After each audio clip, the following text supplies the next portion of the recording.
dear students, welcome back to the JDC Live. So dear students, ESIC 2019 Pharmacist previous year question paper का हमने first part का explanation डाला और आप सभी ने भरपूर प्यार दिया, उसके लिए बहुत अच्छा लगा और इसीलिए अब हमारी रिस्पॉन्सिबिलिटी बनती है कि बाकी रिमेनिंग पार्ट्स को भी हम बहुत जल्द कंप्लीट करके आप तक पहुंचा सकें। तो आज के इस पार्ट में हम बात करने वाले हैं हमारे फार्मा सब्जेक्ट से 55 क्वेश्चंस जो आए उनमें से यहां पे हम बात करने वाले हैं। अगर मैं बात करूंगा ये 55 क्वेश्चंस हमारे डिफरेंट सब्जेक्ट से हुए, जैसे मैं बात करूंगा बायोकेमिस्ट्री, फार्मास्यूटिक्स की बात आएगी, एचसीपी बात आएगी, एचईसीपी की बात आएगी, डीएसबीएम हम यहां पे देखेंगे, केमिस्ट्री देखेंगे और ये सारे सब्जेक्ट से मिलके हमारे 100 क्वेश्चंस होंगे। वाइल आने वाले नेक्स्ट पार्ट में पार्ट 3 में हम बात करेंगे नॉन फार्मा के 25 क्वेश्चंस के बारे में बात करेंगे इन द पार्ट 3 क्वेश्चंस। तो सबसे ज्यादा इंपॉर्टेंट इन सभी क्वेश्चंस को बहुत इत्मीनान से क्वेश्चन समझिएगा और किस टॉपिक से पूछे गए हैं वहां पे थोड़ी सी अपनी पकड़ बनाइएगा। ओके, चलिए शुरू करते हैं आज के इस पार्ट का। पहला पार्ट हमारे आने वाला है biochemistry. In the biochemistry there are the 12 question which were asked in ESIC 2019 pharmacist examination. चलिए, क्वेश्चन बड़े मजेदार और इजी थे, जरा क्वेश्चंस देखिएगा और उसके हिसाब से आंसर देखते हैं। पहला क्वेश्चन यहां पे आया, an integral membrane glycoprotein of the human erythrocyte is means जब ह्यूमन इरिथ्रोसाइट की बात किया जा रहा है, ह्यूमन इरिथ्रोसाइट में हमारा जो उसका एक इंटीग्रल ग्लाइकोप्रोटीन, कौन सा ग्लाइकोप्रोटीन इरिथ्रोसाइट में पाया जाता है, जरा नाम देखेंगे फिर उसके बाद उसी हिसाब से हम आगे समझेंगे। Chitin, amylopectin, glycophorin and glycogen. नाम क्या दिया गया है? इंटीग्रल मेम्ब्रेन ग्लाइकोप्रोटीन, मेम्ब्रेन में पाई जाने वाली ग्लाइकोप्रोटीन और ह्यूमन इरिथ्रोसाइट की बात हो रही है। तो क्या काइटिन आपको लगता है क्या ये तो फंगल में पाया जाता है, ये इरिथ्रोसाइट में आएगा क्या? एमाइलोपेक्टिन की बात यहां पे कुछ कर सकते हैं क्या? हाँ, ग्लाइकोफोरिन अगर आपको याद आ रहा हो, इरिथ्रोसाइट यानी आरबीसी की बात आ रही है, पोरफायरिन रिंग बात हम करते हैं तो हाँ यहां पे प्रेजेंट होगा। ग्लाइकोजन कभी भी आरबीसी में नहीं होता, तो इसलिए glycogen storage form of the carbohydrate होता है, तो यह तो यहां नहीं होगा। सो सिंपली आपसे ग्लाइकोप्रोटीन पूछा गया तो क्या ग्लाइकोफोरिन आप नाम दे सकते हो क्या? सिंपल, आपको इतना अगर समझ में आ गया हो तो। सो अब बात किया जाए glycophorin integral membrane glycoprotein in the human erythrocyte. Next, the protein DNA complex in higher organism is called.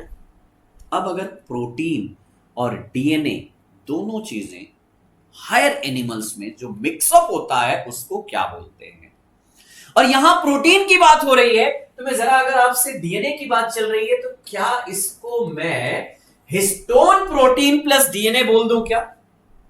Histone protein जब डीएनए कॉम्प्लेक्स के साथ मिल जाता है तो वो कहलाता है क्रोमैटिन। क्या कहलाता है? क्रोमैटिन। जरा देखिएगा, ट्रांसफेरिन, अरे ये तो हमारा क्या है, आयरन का स्टोरेज फॉर्म है ट्रांसफेरिन। ट्रांसफेरिक की बात करेंगे तो ये तो छोड़ ही दीजिएगा। इंटरफेरॉन अल्फा जो कि हमारे क्या होते हैं, हमारे साइटोकाइनिन्स के रूप में आते हैं। और अगर हम बात करेंगे तो हमारा रिलीज इंटरफेरॉन अल्फा नाम सुना है ना, जो वायरस से रिलीज होता है। जी हाँ। और अगर डिस्ट्रोफिन की बात करेंगे तो नहीं, आंसर क्या है? क्रोमैटिन। यानी simply DNA plus histone protein is known as the chromatin complex of the both protein and nuclear DNA। अगर जब वो मिक्सअप हो जाता है तब हमारा वो क्रोमैटिन बनता है। Next question, phylloquinones is another name for. Phylloquinone किसका दूसरा नाम है? अब यहां पे किसकी बात हो रही है? विटामिन की बात कर रहे हैं, करेक्ट। अब जरा एक बार नाम देखेंगे क्या?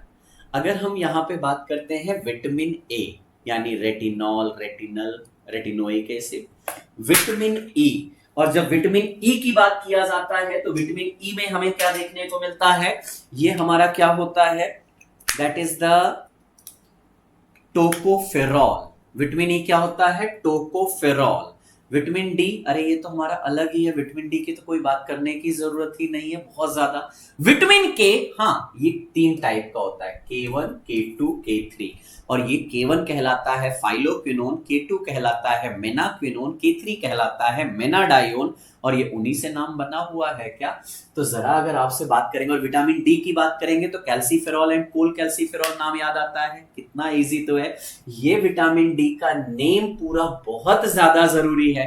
विद द ट्रिक आपको ये सारी चीजें क्लासेस में मिलेंगी, so don't miss these classes, क्योंकि बहुत कुछ आपको इसमें सीखने और समझने को मिलेगा। और अगर आपका ड्रीम है ESIC फार्मासिस्ट को क्वालिफाई करना, so this is your biggest chance कि हाँ थोड़ी सी मेहनत करके हम इन चीजों को कंप्लाई कर सकते हैं। चलिए next question, a sulphur containing amino acid is. वैसे जब अमीनो एसिड की बात करते हैं, और हाँ अब अमीनो एसिड भी मेरे 2 टाइप के होते हैं, essential amino acid, non essential amino acid. जब हम बात करते हैं हमारे मेजर अमीनो एसिड में, तो सल्फर कंटेनिंग अमीनो एसिड तो हमने 2 ही पढ़ा है, सिस्टीन और मेथियोनिन, लेकिन पेपर बनाने वालों का दिमाग वो दोनों नाम ही नहीं है, एलिन, ऑर्निथिन, ग्लूटामिन और एस्पार्जिन। अब कंफ्यूज, सर आंसर दे तो क्या दे। वैसे अगर आप एस्पार्जिन और ग्लूटामिन की बात कर रहे हो तो एस्पार्टिक एसिड और ग्लूटामिक एसिड, क्या आपको ये एसिडिक याद आ रहे हैं क्या? बिल्कुल याद आने चाहिए। ऑर्निथिन की बात आएगी तो ये हमारे कहां, ऑर्निथिन साइकिल यानी यूरिया साइकिल में कहीं जाएगा क्या, लेकिन है अमीनो एसिड, कोई दिक्कत नहीं है। एलिन, अगर एलिन की बात करेंगे तो किसी को एलियम सटाइवम या एलियम स्पीसीज याद आ रही है क्या? सल्फर कंटेनिंग थायोसाइनेट प्रेजेंट होता है, जिसकी वजह से पंजेंट टेस्ट होता है। हाँ ना, एलिन सल्फर कंटेनिंग अमीनो एसिड है जो हमारे किसमें, एलियम स्पीसीज में पाया जाता है, और मेनली ये हमारा पंजेंट टेस्ट जो फ्लेवर होता है ना, वो इसका कैरेक्टरिस्टिक्स फीचर है। हाँ अगर मेजर हम बात करेंगे तो सल्फर कंटेनिंग अमीनो एसिड तो हमने 2 ही पढ़ा है, सिस्टीन और मेथियोनिन। और अगर हमने बोला एसिडिक हमारा asparagine, glutamine, glutamic acid, aspartic acid, ये सभी हमारे क्या है, एसिडिक है। तो किसी को याद आ रहा है क्या, गवली आजा आकर कर पीटी, कुछ याद करिएगा। थोड़ा सा ट्रिक के साथ अमीनो एसिड का पूरा क्लासिफिकेशन बताया था, कौन सी किस क्लास की ड्रग है, जरा सर्च कर लीजिएगा यहीं पे, amino acid classification in the GDC, आपको वो सारे आंसर मिल जाएंगे। चलिए next question, mRNA in nucleus is synthesized in which of the following form? अब ये बड़ा कंफ्यूजन है सर, डीएनए से mRNA बनता है ट्रांसक्रिप्शन में, ये तो हमने पढ़ा है, लेकिन mRNA किस फॉर्म में बनता है ये बड़ा कंफ्यूजन है। अब बन कहां रहा है mRNA, जरा ध्यान देना, बन रहा है न्यूक्लियस में, करेक्ट। और जब न्यूक्लियस में बन रहा है तो मुझे कहीं ना कहीं नाम N आना चाहिए, और हाँ ये हेट्रोजिनस फॉर्म में बनता है। सो हेट्रोजिनस न्यूक्लियर आरएनए बनता है स्टार्टिंग में, फ्रॉम द डीएनए HNRNA बनता है, और यही HNRNA से फर्दर हमारा mRNA लिबरेट आउट होता है। तो right answer HNRNA, that is the heterogeneous nuclear RNA बनता है, जिससे हमारा फर्दर mRNA बनता है, लेकिन स्टार्टिंग तो यहीं से होती है ना, इसलिए थोड़ा ध्यान देना है। The vitamin involved in the biosynthesis of the collagen. अब अगर कोलेजन की सिंथेसिस हो रही है तो कौन सा विटामिन यहां पे हमारा सबसे इंपॉर्टेंट है? अगर आप थोड़ा सा याद आ रहा हो तो जरा मुझे कंफर्म करिएगा कि विटामिन सी की डिफिशियंसी से क्या होने लग जाता है, हमारा कटने लग जाता है, फटने लग जाता है, यानी हम सिंपल बोलेंगे गम्स और ये सब हाइपरट्रॉफी वगैरह होने लग जाता है। अरे हाँ ना, vitamin C is essential for the collagen formation. अगर विटामिन सी नहीं तो कोलेजन का फॉर्मेशन प्रॉपर नहीं होगा। So yes, vitamin C that is the ascorbic acid is mainly involve into the collagen formation. और ये सभी विटामिन का proper name, their source, their use और उनका फंक्शन इन बॉडी बहुत जरूरी है, मिस मत करिएगा। बायोकेमिस्ट्री काफी इंपॉर्टेंट, 12 क्वेश्चन दिख रहे हैं आपको। Which of the following is not a waste product of the protein metabolism? जब प्रोटीन का मेटाबॉलिज्म होता है तो उसमें से कौन सा वेस्ट प्रोडक्ट नहीं है? अमोनिया बिल्कुल है, क्रिएटिनिन पूछिएगा भी नहीं, धड़ल्ले से लगाइएगा बिल्कुल है, यूरिक एसिड नहीं। अब यहां पे दो चीजें आती है, मैंने कई बार क्लासेस में बोला है, प्रोटीन का एंड प्रोडक्ट, प्रोटीन मेटाबॉलिज्म का एंड प्रोडक्ट होता है यूरिया, और प्यूरिन के मेटाबॉलिज्म का एंड प्रोडक्ट होता है यूरिक एसिड। आपसे क्या पूछा गया? यूरिक एसिड प्यूरिन के मेटाबॉलिज्म का एंड प्रोडक्ट है, ना कि प्रोटीन का। हाँ, यूरिया है, क्रिएटिनिन, अमोनिया, ये सब प्रोटीन के मेटाबॉलिज्म में आते हैं। अमोनिया से ही तो यूरिया बनेगा ना जी। इसलिए आंसर क्या है? यूरिक एसिड, क्योंकि पूछा गया था नॉट अ वेस्ट प्रोडक्ट। थोड़ा सा ध्यान दीजिएगा तो आंसर मिल जाएगा। मैर्समस इज एसोसिएटेड विथ, अब ये एक नई डिजीज, वैसे नाम सुना होगा, वैसे हम इसको कुपोषण बोलते हैं हिंदी में। मैर्समस मेनली किसकी वजह से होता है? कुपोषण, यानी प्रॉपर एनर्जी नहीं मिल रही है, कैलोरीज नहीं मिल रही है, और ये हमारी due to the protein metabolism. जी हाँ, फैट एंड कार्बोहाइड्रेट नहीं, फैट और कार्बोहाइड्रेट से एनर्जी मिलेगी, लेकिन जो हमारी मेजर होती है प्रोटीन डिफिशियंसी। मैर्समस डिजीज किसकी वजह से होती है? Only due to the protein deficiency, बाकी और किसी से इसका कोई खास रिलेशन नहीं है। Marasmus that is means to waste, जहां पे हमारी क्या हो लेती है? डिफिशियंसीज ऑफ द कैलोरीज होने लग जाती हैं, जहां पे ग्रोथ रिटार्डेशन, मसल्स वीकनेस, ये सारी चीजें यहां पे आने लग जाती हैं, protein deficiency. Next, melanin is derived from which of the following amino acid? Amino acid ही चल रहा है। अब मेलानिन किस अमीनो एसिड से बनता है? सर ये तो नहीं पढ़ा। हाँ, आप नॉर एड्रेनालिन पूछ लीजिए, एड्रेनालिन पूछ लीजिए, डोपामिन पूछ लीजिए, तो हम आंसर दे देंगे सर टायरोसिन से बनता है। करेक्ट। ट्रिप्टोफैन की हम बात करेंगे तो चलो एक बार हम 5 हाइड्रोक्सी ट्रिप्टामिन बता देंगे, सर 5 हाइड्रोक्सी ट्रिप्टामिन बनता है। हिस्टिडीन से बात करेंगे तो सर हिस्टामिन बनता है, ये तो हमें पता है। लेकिन मेलानिन, जी हाँ, melanin is also synthesized from the tyrosine. किससे बनता है? टायरोसिन से ही हमारा adrenaline, nor adrenaline, thyroxine, triiodothyronine, melanin सब इसी से बनेगा। सारे नहीं, बहुत चीज बदलेगी। जैसे क्रिएटिन की बात करेंगे, ग्लाइसिन से बनेगा। अगर हम यहीं पे बात करेंगे हिस्टामिन, हिस्टिडीन से बोला हमने, ट्रिप्टोफैन बोला, हमारा सेरोटोनिन यहां बनेगा। अच्छा देखो कितना प्यारा है, मेलानिन और मेलेटोनिन, कंफ्यूजन यहां हो सकता है। Melanin biosynthesised from the tyrosine और मेलेटोनिन फ्रॉम द ट्रिप्टोफैन। वैसे मेलानिन और मेलेटोनिन में क्या डिफरेंस है? आप मुझे प्लीज कमेंट में बताइएगा जरूर, और कौन कहां से रिलीज होता है। चलिए, the specific test for the identifying ring in amino acid. अब अमीनो एसिड का जब आइडेंटिफिकेशन टेस्ट किया जाता है तो वहां पे हम बहुत टाइप के टेस्ट करते हैं। जैसे हमने वहां पे पढ़ा होगा, मिलन टेस्ट पढ़ा होगा, सैंगर टेस्ट हम वहां पे पढ़ते हैं, ये सब हमने वहां पे देखा होगा। लेकिन एक स्पेसिफिक टेस्ट आता है, जैसे एक हमारा एजारडीन टेस्ट के लिए भी किया, एजारडीन न्यूक्लियस के लिए किया जाता है, लेकिन ये स्पेसिफिक है। जब हम देखते हैं कि उसमें हमारी कौन सी इमिडाजोल रिंग, इमिडाजोल रिंग के लिए स्पेसिफिकली किया जाता है पॉल्स टेस्ट। फॉलिन, मिलन, बायोरेट, बायोरेट अमीनो एसिड का टेस्ट के लिए होता है, मिलन हमारा ये भी यूज किया जाता है प्रोटीन ऑयल्स के लिए। लेकिन जब पॉलिस टेस्ट की बात करेंगे, ये इमिडाजोल रिंग के लिए मेनली किया जाता है। So diazotize sulphonic acid, और यहां पे हिस्टिडीन रिंग यानी इमिडाजोल रिंग के लिए होता है। Millon test for the phenolic tyrosine के लिए होता है। बायोरेट हमारा पेप्टाइड बॉन्ड के लिए होता है। फॉलिन के लिए बात करोगे फिनोलिक रिंग के लिए होता है, लेकिन स्पेसिफिक रिंग के लिए हमारा Pauly's for the imidazole ring के लिए किया जाता है।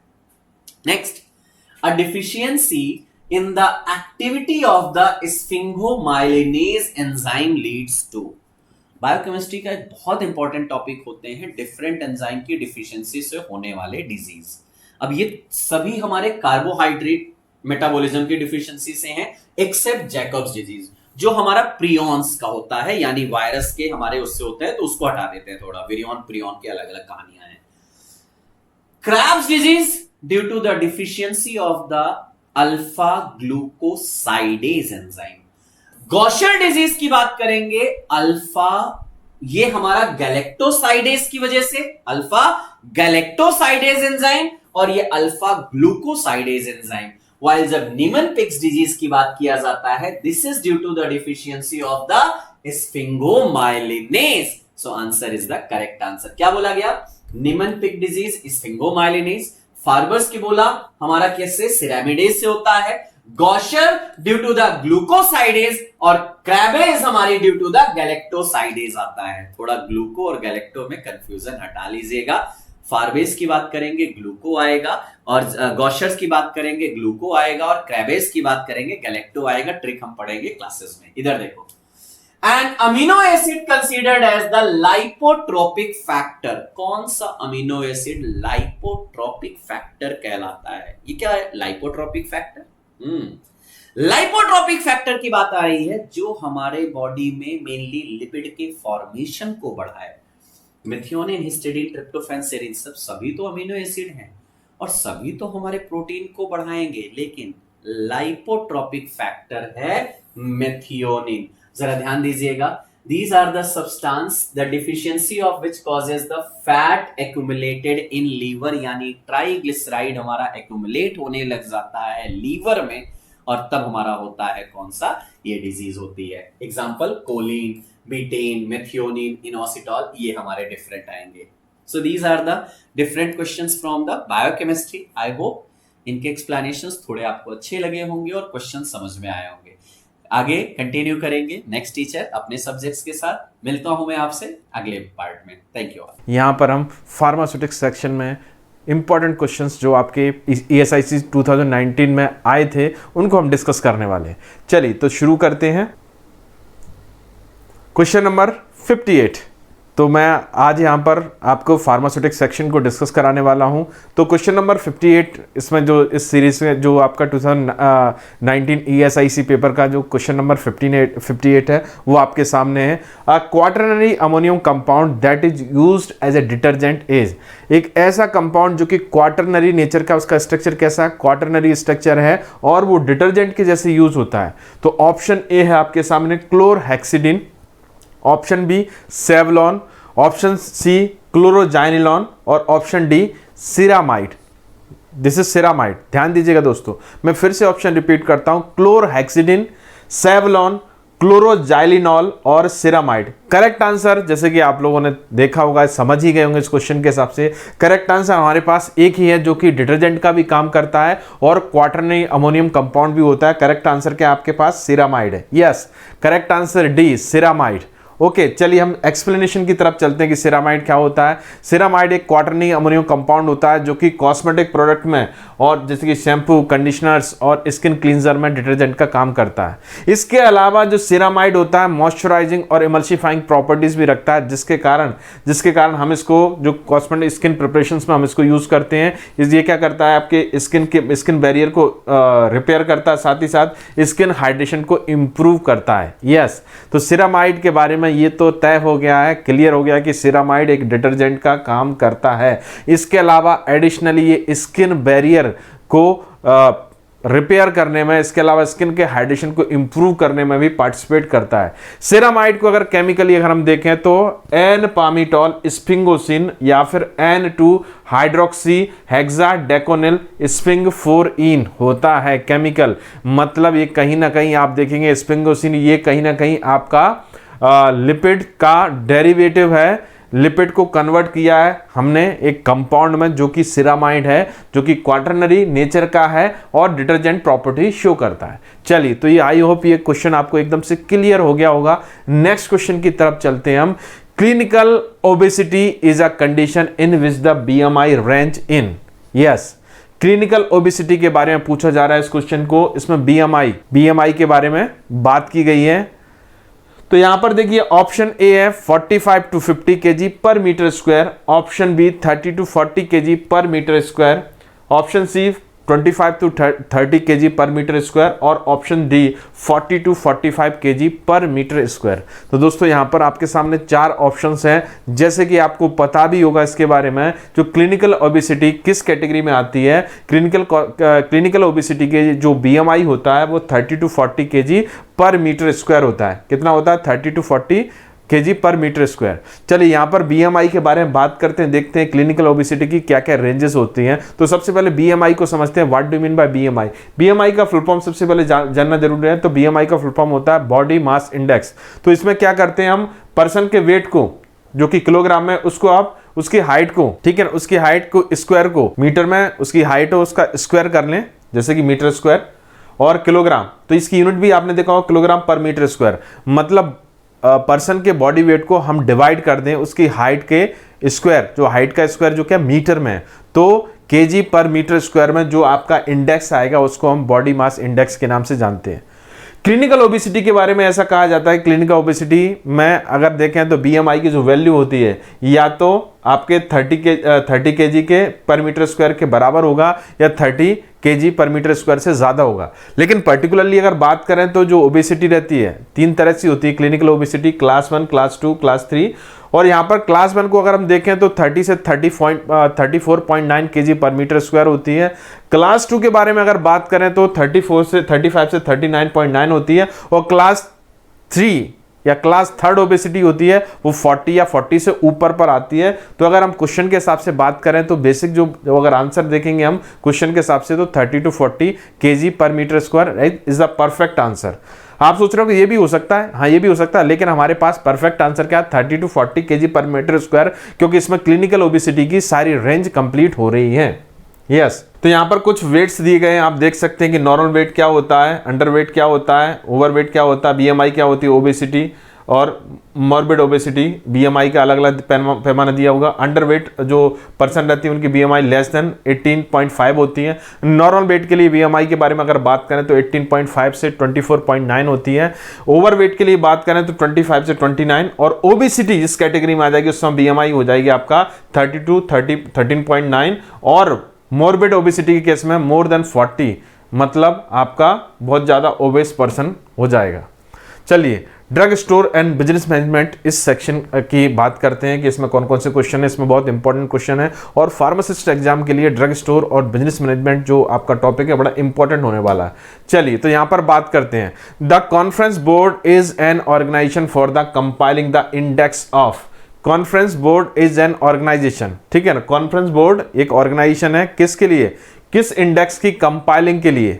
Yes, leading indicators, macro economics indicator, market indicator और एग्रीगेट इंडिकेटर। थोड़ा सा टफ क्वेश्चन है दोस्तों, लेकिन फिर भी हमें याद रखना, क्योंकि इस टाइप के क्वेश्चंस हमारे फार्मासिस्ट एग्जाम में आ सकते हैं, इसलिए हमें इस टाइप के क्वेश्चंस को देखना पड़ेगा, ध्यान रखना पड़ेगा। तो दोस्तों यहां पर ध्यान दीजिएगा, इसका करेक्ट आंसर जो होने वाला है वो होने वाला आपका लीडिंग इंडिकेटर। याद रखना कौन सा, लीडिंग इंडिकेटर। तो लीडिंग इंडिकेटर करीब करीब 10 इसमें फैक्टर्स रहते हैं, उनको एसोसिएट करके हम एक इंडिकेटर डेवलप करते हैं और उसका कंपाइलेशन का जो काम करता है वो कॉन्फ्रेंस बोर्ड करता है। चलिए, आंसर हमारे पास आ गया। लीडिंग इंडिकेटर समझते हैं।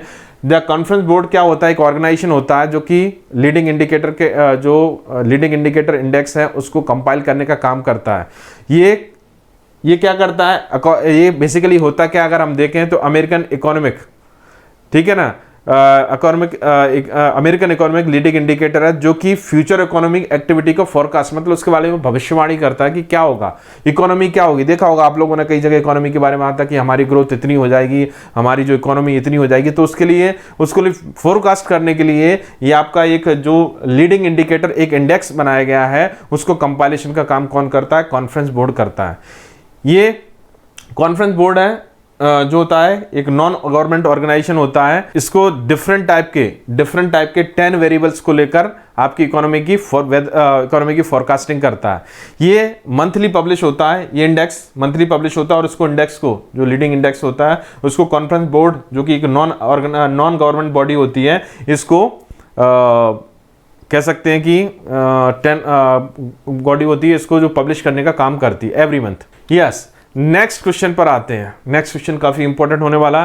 The intake of a minimum of 4 to 10 drugs at the same time on a regular therapeutic basis is called.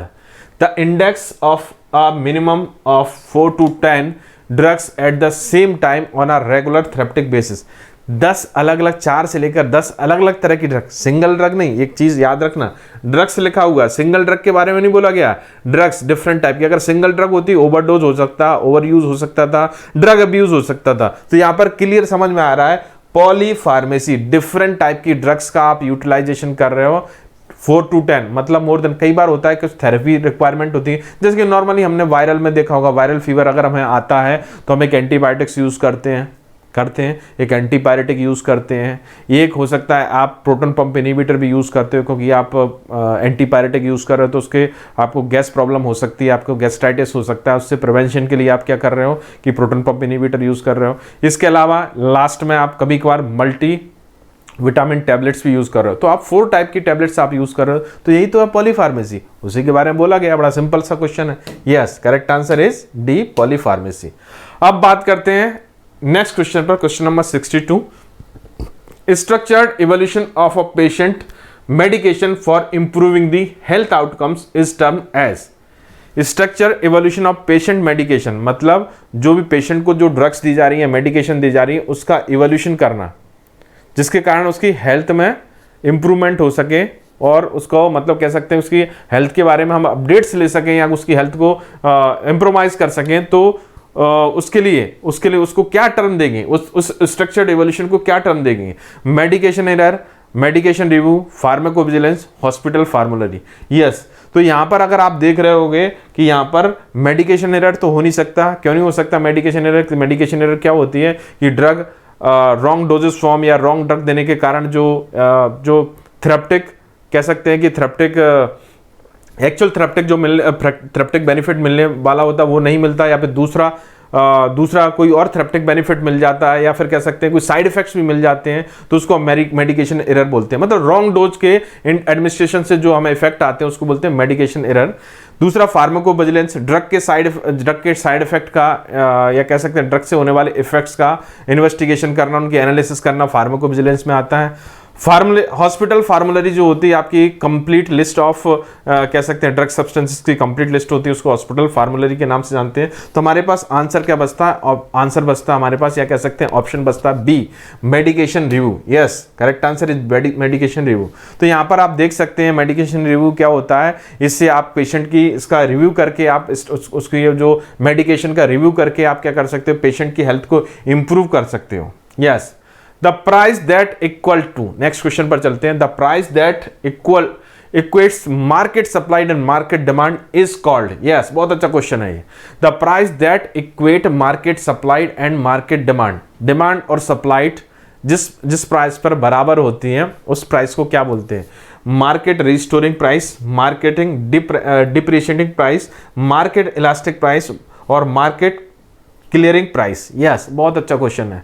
तो यहाँ पर इतना तो समझ में आ रहा होगा कि यहाँ पर अगर मान लीजिए किसी सब्सटेंस को क्लियर करना है तो उसके लिए उस कंडीशन में क्या होता है, सप्लाई और डिमांड इक्वेट कंडीशन में आ जाती हैं, बराबर इक्विलिब्रियम कंडीशन में आ जाती हैं। तो यहाँ पर जो करेक्ट आंसर हमारे पास होने वाला वो क्या होने वाला? Market clearing price. यस, समझते हैं मार्केटिंग क्लियरिंग प्राइस क्या होता है कि मार्केटिंग क्लियरिंग प्राइस जो होती है गुड्स या सर्विस की वह प्राइस होती है जिस पर क्वांटिटी जो सप्लाई हो रही है, मतलब जो भी गुड्स की या कह सकते हैं सर्विस की जो क्वांटिटी सप्लाई हो रही है वो डिमांड के इक्वल है, जो क्वांटिटी डिमांडेड है उसके इक्वल है, मतलब सप्लाई एंड डिमांड दोनों इक्वल कैटेगरी में है, तो इस प्राइस को इक्विलिब्रियम प्राइस कहते हैं। समझते हैं इसको एक एग्जांपल के थ्रू समझते हैं। जैसे आपने देखा हो सेल आती है, बहुत सारी सेल्स आती है, आपने 20% डिस्काउंट, 30% डिस्काउंट, 40% डिस्काउंट, तो उसमें क्या करते हैं हम, ये डिस्काउंट क्यों, कई क्लियर सेल भी आती है, क्लियरिंग सेल। क्लियरिंग सेल्स में क्या होता है कि हमें अपना माल जो गुड्स है उसको क्लियर करना है, तो उसके लिए आपको क्या करना पड़ेगा, जो अनसोल्ड ठीक है लंबे समय तक के लिए आपका कोई जो गुड्स है या कोई सर्विस है या कोई आर्टिकल है जो लंबे समय तक हमारी शॉप पर पड़ा हुआ है या हमारे स्टोर पर पड़ा हुआ है, तो उसको हमें क्लियर करना है। तो उसको क्लियर करने के लिए हम कोई ऑफर देते हैं किसको, कस्टमर को। जैसे कि हम एक एग्जांपल के तौर पर देखें तो जैसे कि समर क्लॉथिंग है या फिर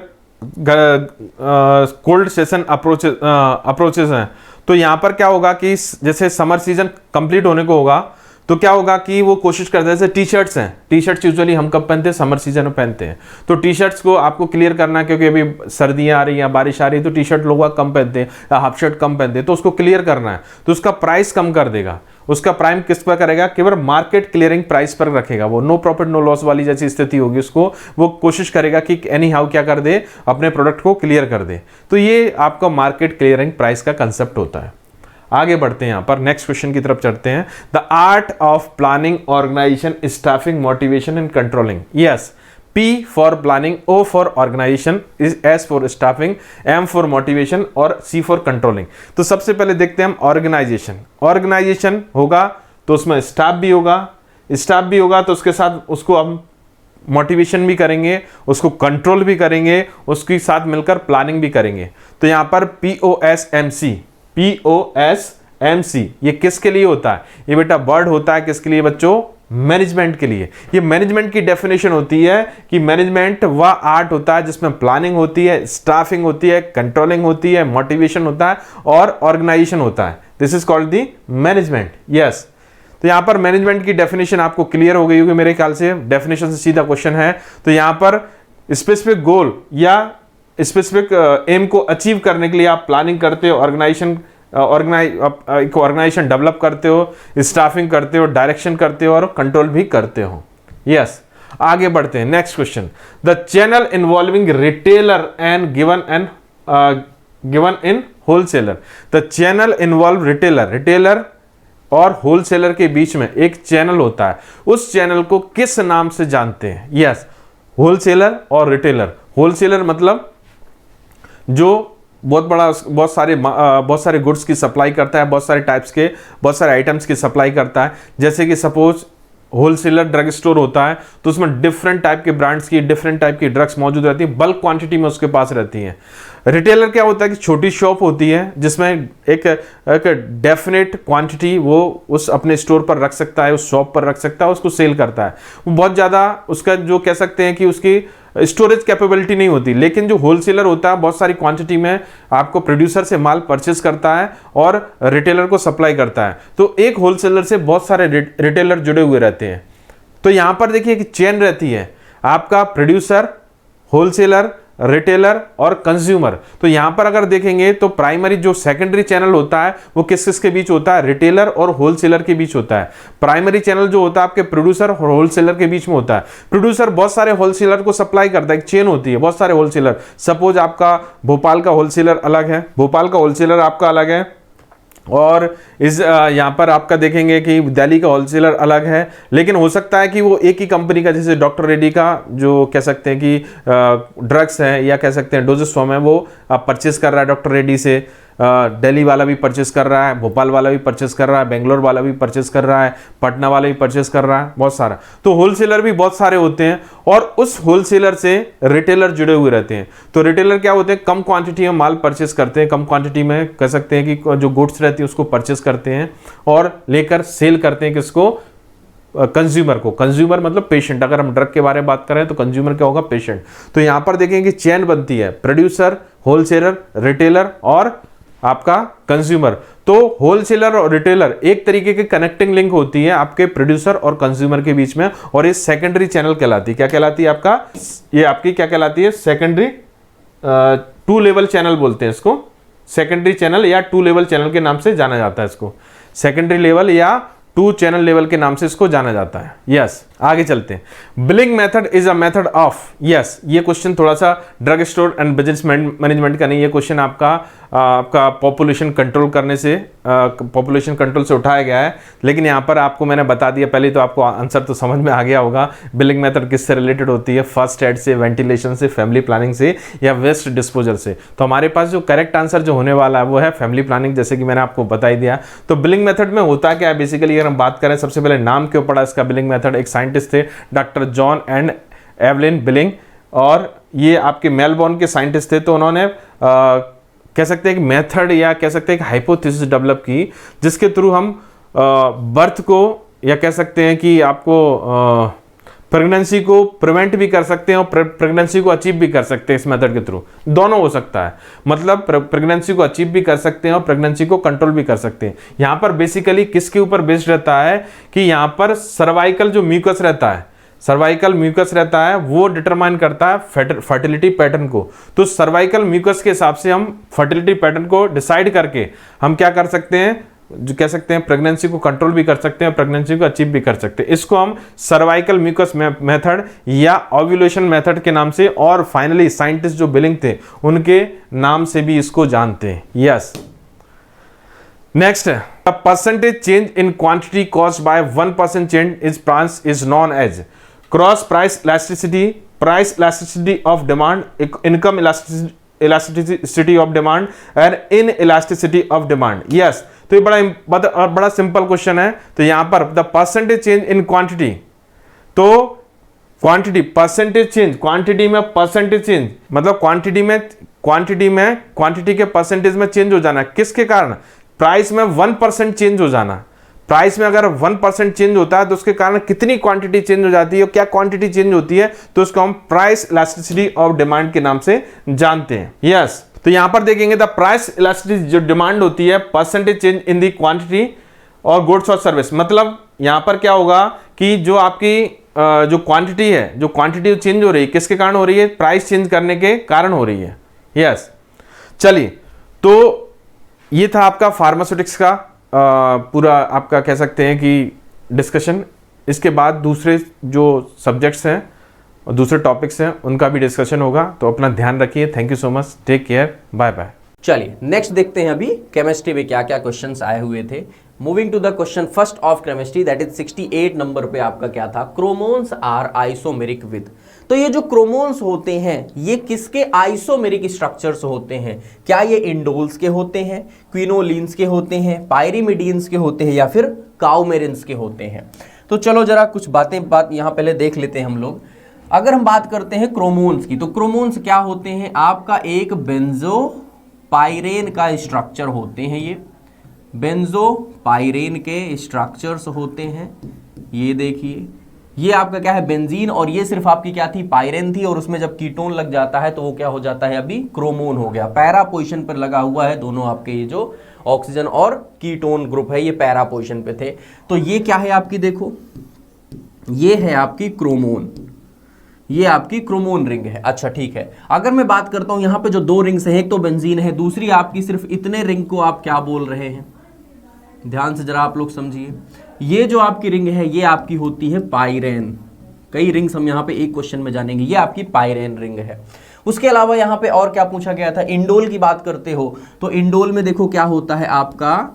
बेंजो और एक पाइरोल, बेंजोपाइरोल, ये आपका क्या होता है? इंडोल रिंग होती है।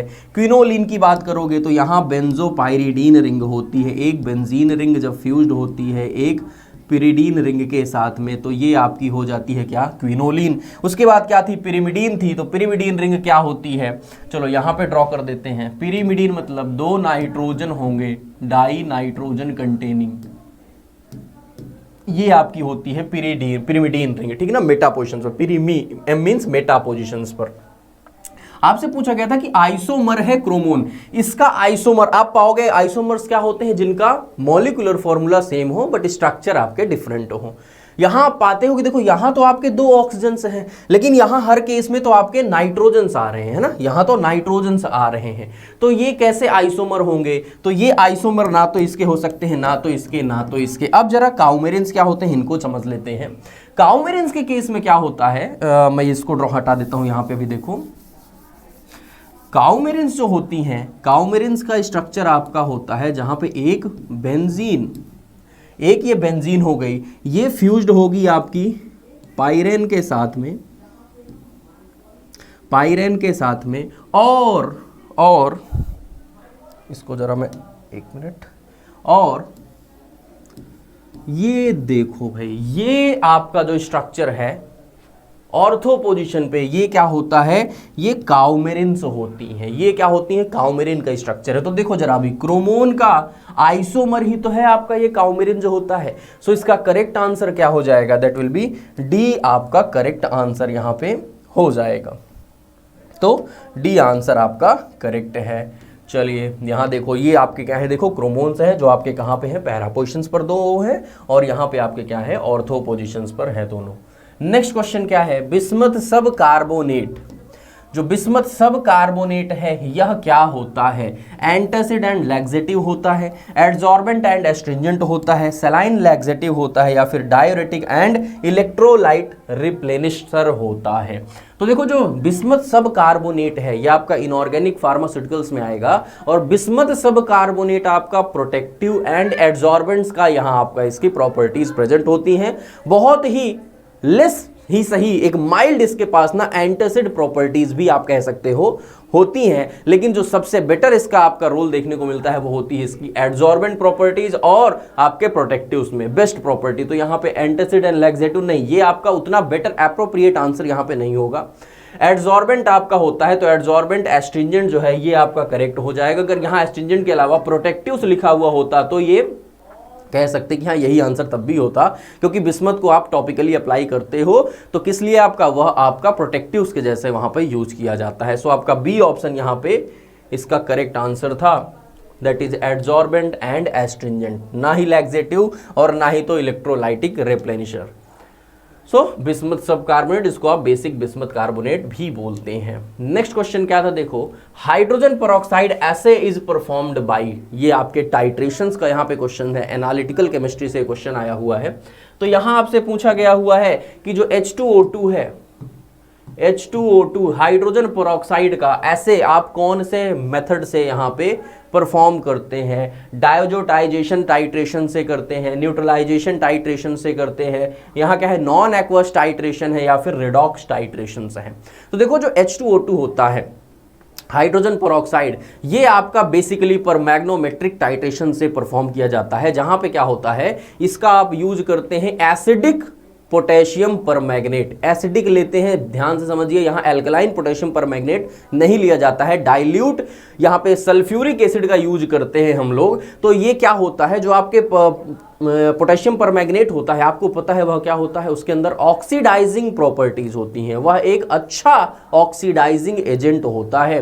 तो करता क्या है ये जो आपका हाइड्रोजन पेरोक्साइड है इसको ये ऑक्सीडाइज करता है कहाँ पे, ऑक्सीजन में, ऑक्सीजन में इसको ले जाएगा और खुद का क्या होता है उसका Mn2+ में रिड्यूस होता है। तो यहाँ पे एक ऑक्सीडेशन और रिडक्शन दोनों मेथड्स चल रहे होते हैं। क्योंकि यहाँ पर मैग्नोमेट्रिक टाइट्रेशंस नहीं प्रेजेंट है तो हम उसके थोड़ा और ब्रॉड सेक्शन में आएंगे और हम पाएंगे कि देखो ये आपके रिडॉक्स टाइट्रेशंस होते हैं। अगर पर मैग्नोमेट्रिक होता तो उसको लगाते, लेकिन हाँ यहाँ तो बड़ा ही सिंपल कर दिया इन्होंने कि ये आपके रिडॉक्स टाइट्रेशंस होते हैं। सो डी ऑप्शन आपका यहाँ पे करेक्ट हो जाएगा, डी ऑप्शन आपका करेक्ट हो जाएगा इसका यहाँ पे correct. This determination is permanganometric type of redox titration. Okay चलो आगे बढ़ते हैं। Which of the following is also called as milk of magnesia? Milk of magnesia इनमें से किसको बोला जाता है या कहा जाता है? मैग्नीशियम क्लोराइड को कहा जाता है, मैग्नीशियम ऑक्साइड को कहा जाता है, मैग्नीशियम सल्फेट को बोला जाता है या फिर मैग्नीशियम हाइड्रोक्साइड को बोला जाता है। सो देखो मिल्क ऑफ मैग्नीशिया की अगर हम बात करते हैं तो ये क्या होता है, MgOH का होल ट्वाइस होता है, आपका मैग्नीशियम हाइड्रोक्साइड आता है और बेसिकली ये यूज किया जाता है for its anti acid properties, acid के अगेंस्ट वर्क करेगा और साथ ही साथ ये लैक्सेटिव्स के जैसे भी हम इसका यूज करते हैं। सो आपका करेक्ट आंसर हो जाएगा यहाँ पे मैग्नीशियम हाइड्रोक्साइड। इनऑर्गेनिक फार्मास्यूटिकल से ये भी क्वेश्चन है और ये काफी इजी क्वेश्चंस हैं, इनको आपको बिल्कुल भी मिस नहीं करना चाहिए क्योंकि यही नंबर्स आपको कहीं ना कहीं आगे चल के बाकी अदर सब्जेक्ट्स में आपको ये कवर करा देते हैं। सो मिल्क ऑफ मैग्नीशिया इसके पास क्या होती है, देखो आप, it is used in suspension as laxative और antacid, used as food additives. Pink colour का आपका जनरली यहाँ देखते हो होते हैं ना जो जेलुसिल वगैरह में, तो वहाँ पे ये पाए जाते हैं। बेसिकली ये वाइट कलर के होते हैं।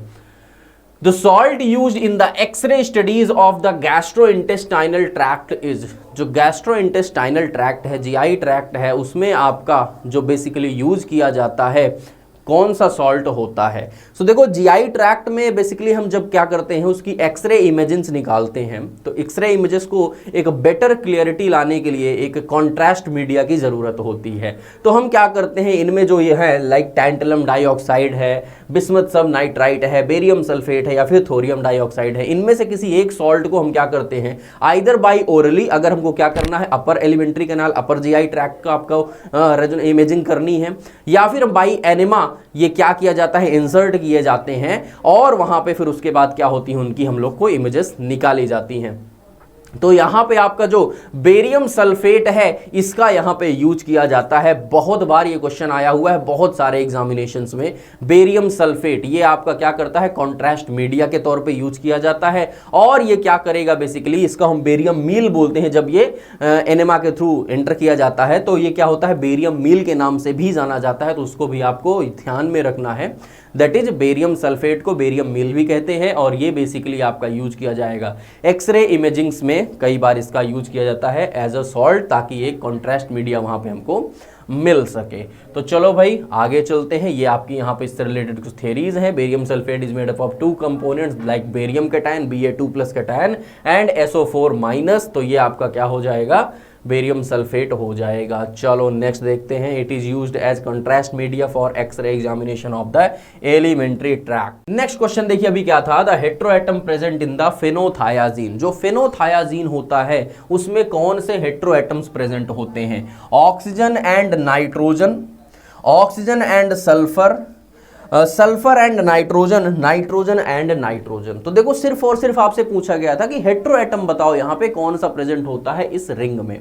आपको रिंग नहीं पूछी गई, आपको रिंग नहीं आती है तो भी आपको यहां परेशान तो होना ही नहीं था। कैसे, देखो हम इसके नाम से ही यहां बता देंगे कि कौन सा हेट्रोएटम प्रेजेंट है, क्योंकि स्ट्रक्चर नहीं पूछा गया हुआ है ना। चलो भाई फेनो का मतलब क्या होता है जरा देखो, इसको अगर हम ब्रेक कर लें, देखो पहला हमने इसको ब्रेक कर दिया फेनो में, फिर हमने इसको ब्रेक किया थाय में, और फिर हमने ब्रेक किया इसको एजा में। तो 3 यहां पे हमको वर्ड्स आ रहे हैं। फेनो बता रहा है कि यहां पे प्रेजेंट होंगी फेनाइल रिंग्स, थाया बता रहा है कि यहां पे प्रेजेंट होंगे सल्फर हेट्रोएटम्स, और एजा बता रहा है कि यहां प्रेजेंट होंगे नाइट्रोजन हेट्रोएटम। तो नाइट्रोजन और सल्फर दो आपको यहां पे क्या है, हेट्रोएटम होंगे, क्योंकि फेनाइल तो रिंग है, वो हेट्रोएटम तो है नहीं। तो ऑक्सीजन नाइट्रोजन नहीं हो सकता, ऑक्सीजन सल्फर नहीं हो सकता, सल्फर नाइट्रोजन हाँ जी ये यहां पे प्रेजेंट होगा। नाइट्रोजन नाइट्रोजन के लिए डाई एजा यहां पे होना चाहिए था, लेकिन यहां सल्फर और नाइट्रोजन था, एजा था। तो ये आपको सीधे हेट्रोएटम्स तो यहां से डायरेक्ट मिल गए। रिंग कैसी होती है, तो देखो यहां पे आपके पास में होते हैं 2 फेनाइल रिंग्स होंगी, 2 फेनाइल रिंग्स होंगी जो कि लगी हुई होंगी एक सल्फर और नाइट्रोजन कंटेनिंग एक हेट्रोसाइक्लिक रिंग के साथ। सो ये आपकी हो जाएगी फेनोथायाजीन का स्ट्रक्चर, और यहां पे हेट्रोएटम्स होंगे सल्फर एंड नाइट्रोजन। तो ये आपका ऐसे कुछ हम लोग यहां पे हेट्रो रिंग्स के बारे में यहाँ पे आसानी से जान सकते हैं, सिर्फ और सिर्फ उनके नाम से ही। हम सिर्फ उनके नाम से ही जान सकते हैं सल्फर और नाइट्रोजन आपस में प्रेजेंट होंगे, और 2 होंगी आपकी फेनाइल रिंग्स। अब हम लोग कोगनोसी के जो क्वेश्चंस हैं ESIC के, उस क्वेश्चंस को क्या करेंगे, सॉल्व करेंगे। तो come to the first question. First question is the 𝘂𝙀𝙀 test is specific for. 𝘂𝙀𝙀 जो टेस्ट होते हैं ये स्पेसिफिक होते हैं, यानी किसको आइडेंटिफाई करने के लिए। आप लोगों ने फार्माकोग्नोसी में पढ़ा होगा केमिकल आइडेंटिफिकेशन टेस्ट, तो उसमें 𝘂𝙀𝙀 टेस्ट एक यूज होते हैं, उसको किस ड्रग को आइडेंटिफाई करने के लिए यूज किया जाता है। ऑप्शंस आपके पास है लिनेमेरिन, डिजिटॉक्सोज, कैस्केरोसाइड और प्रूनासिन। किसको आइडेंटिफाई करने के लिए 𝘂𝙀𝙀 टेस्ट क्या किए जाते हैं, यूज किए जाते हैं। तो सिंपल सा एक ट्रिक है स्टूडेंट, जो डिजिटैलिस होते हैं, है ना, क्या होते हैं जी, डिजिटैलिस जो होते हैं, डिजिटैलिस को आइडेंटिफाई करने के लिए हम क्या करते हैं, तो 𝘂𝙀𝙀 टेस्ट यूज करते हैं। कैसे याद करते हैं, तो डिजिटैलिस, टैलिस से क्या निकालते हैं जी, 40। मैं हमेशा डिजिटैलिस को क्या बोलता हूं, 40। 40 किलर ने किल किया, 40 किलर ने क्या किया भाई, किल किया। तो 40 से डिजिटैलिस किलर ने किल किया से हो जाएगा 𝘂𝙀𝙀 टेस्ट। तो हमेशा याद रखेंगे कि डिजिटैलिस के लिए, डिजिटैलिस को आइडेंटिफाई करने के लिए, कार्डियक ग्लाइकोसाइड जो है उसको आइडेंटिफाई करने के लिए 𝘂𝙀𝙀 टेस्ट यूज किए जाते हैं। अब डिजिटैलिस का यहाँ पर केमिकल कंस्टिट्यूएंट्स क्या दिया गया है, डिजिटॉक्सोज। तो करेक्ट आंसर यहाँ पर क्या हो जाएगा जी, डिजिटॉक्सोज हो जाएगा, ऑप्शंस बी। यानी डिजिटैलिस के आइडेंटिफिकेशन के लिए, डिजिटॉक्सोज की आइडेंटिफिकेशन के लिए 𝘂𝙀𝙀 टेस्ट यूज करते हैं। इसको कैसे याद करते हैं, ये पूरा टेस्ट कैसे है, तो मैं आपको सिंपली ये टेस्ट भी याद करवा देता हूं।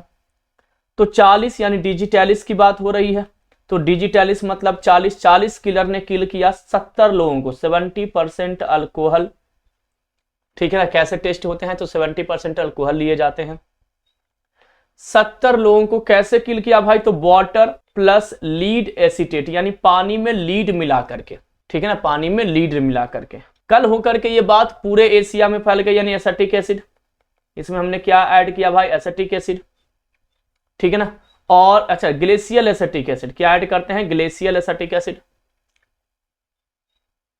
और क्या ऐड होते हैं, अच्छा यहां पर और क्या ऐड करते हैं, CHCl3 यानी क्लोरोफॉर्म। और यहां क्या ऐड करते हैं, FeCl3। फिर क्या ऐड करते हैं, तो इसके बाद ऐड करते हैं 2 ml H2SO4 यानी sulphuric acid.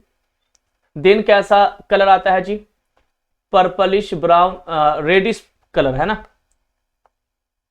Reddish brown colour आता है यहां पर, रेडिश ब्राउन कलर, जो आगे जाकर के चेंज हो जाता है किस कलर में, तो रेडिश ब्राउन कलर दिख रहा है, रेडिश ब्राउन कलर चेंज हो जाता है आगे जाकर के ब्लू ग्रीन कलर में। ये आपका किलर के लिए यानी टेस्ट है कि सबसे पहले 70% अल्कोहल लेते हैं, उसमें वाटर लीड ऐड करते हैं, देन क्लोरोफॉर्म ऐड करते हैं, then glacial acetic acid add करते हैं, देन फेरिक क्लोराइड ऐड करते हैं, फिर 2 ml सल्फ्यूरिक एसिड ऐड करते हैं, वो रेड कलर होता है, रेडिश कलर, जो बाद में क्या हो जाता है, ब्लू कलर में चेंज हो जाते हैं।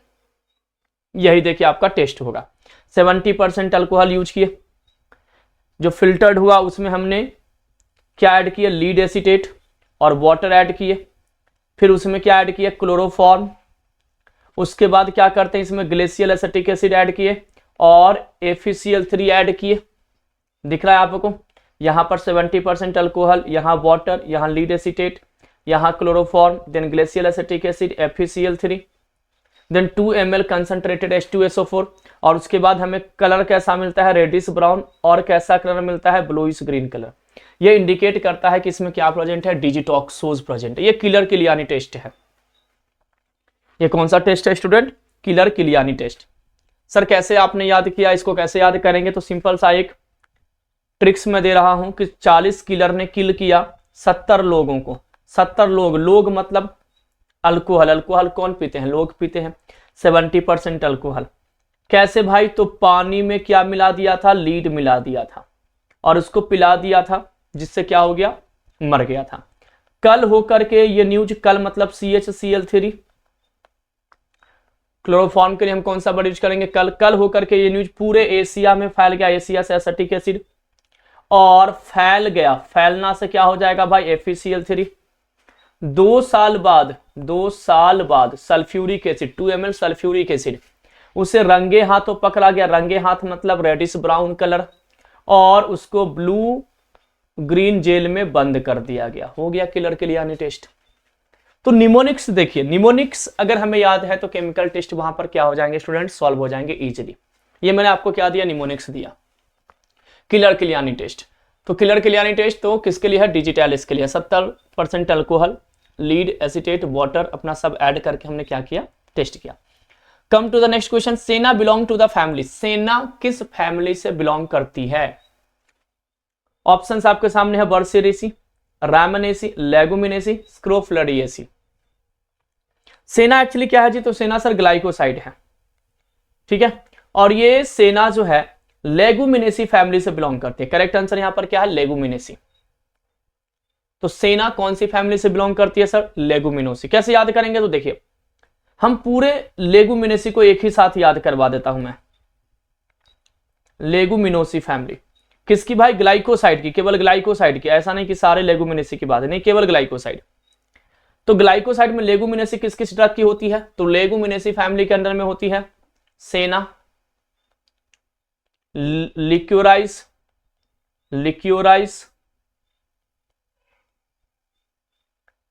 इसके अलावा सोरेलिया एंड टोनकाबिन। 4 ऐसे ग्लाइकोसाइड है स्टूडेंट जिनकी फैमिली क्या होती है, सेना होती है। 4 ऐसे ग्लाइकोसाइड हैं जिनकी फैमिली क्या होती है, सेना होती है। एक तो आपका जिनकी फैमिली लेगुमिनेसी होती है, यानी 4 ऐसे ग्लाइकोसाइड हैं जिनकी फैमिली लेगुमिनेसी होती है। उसके एग्जांपल है सेना, लिक्योराइस, सोरेलिया और टोनकाबिन।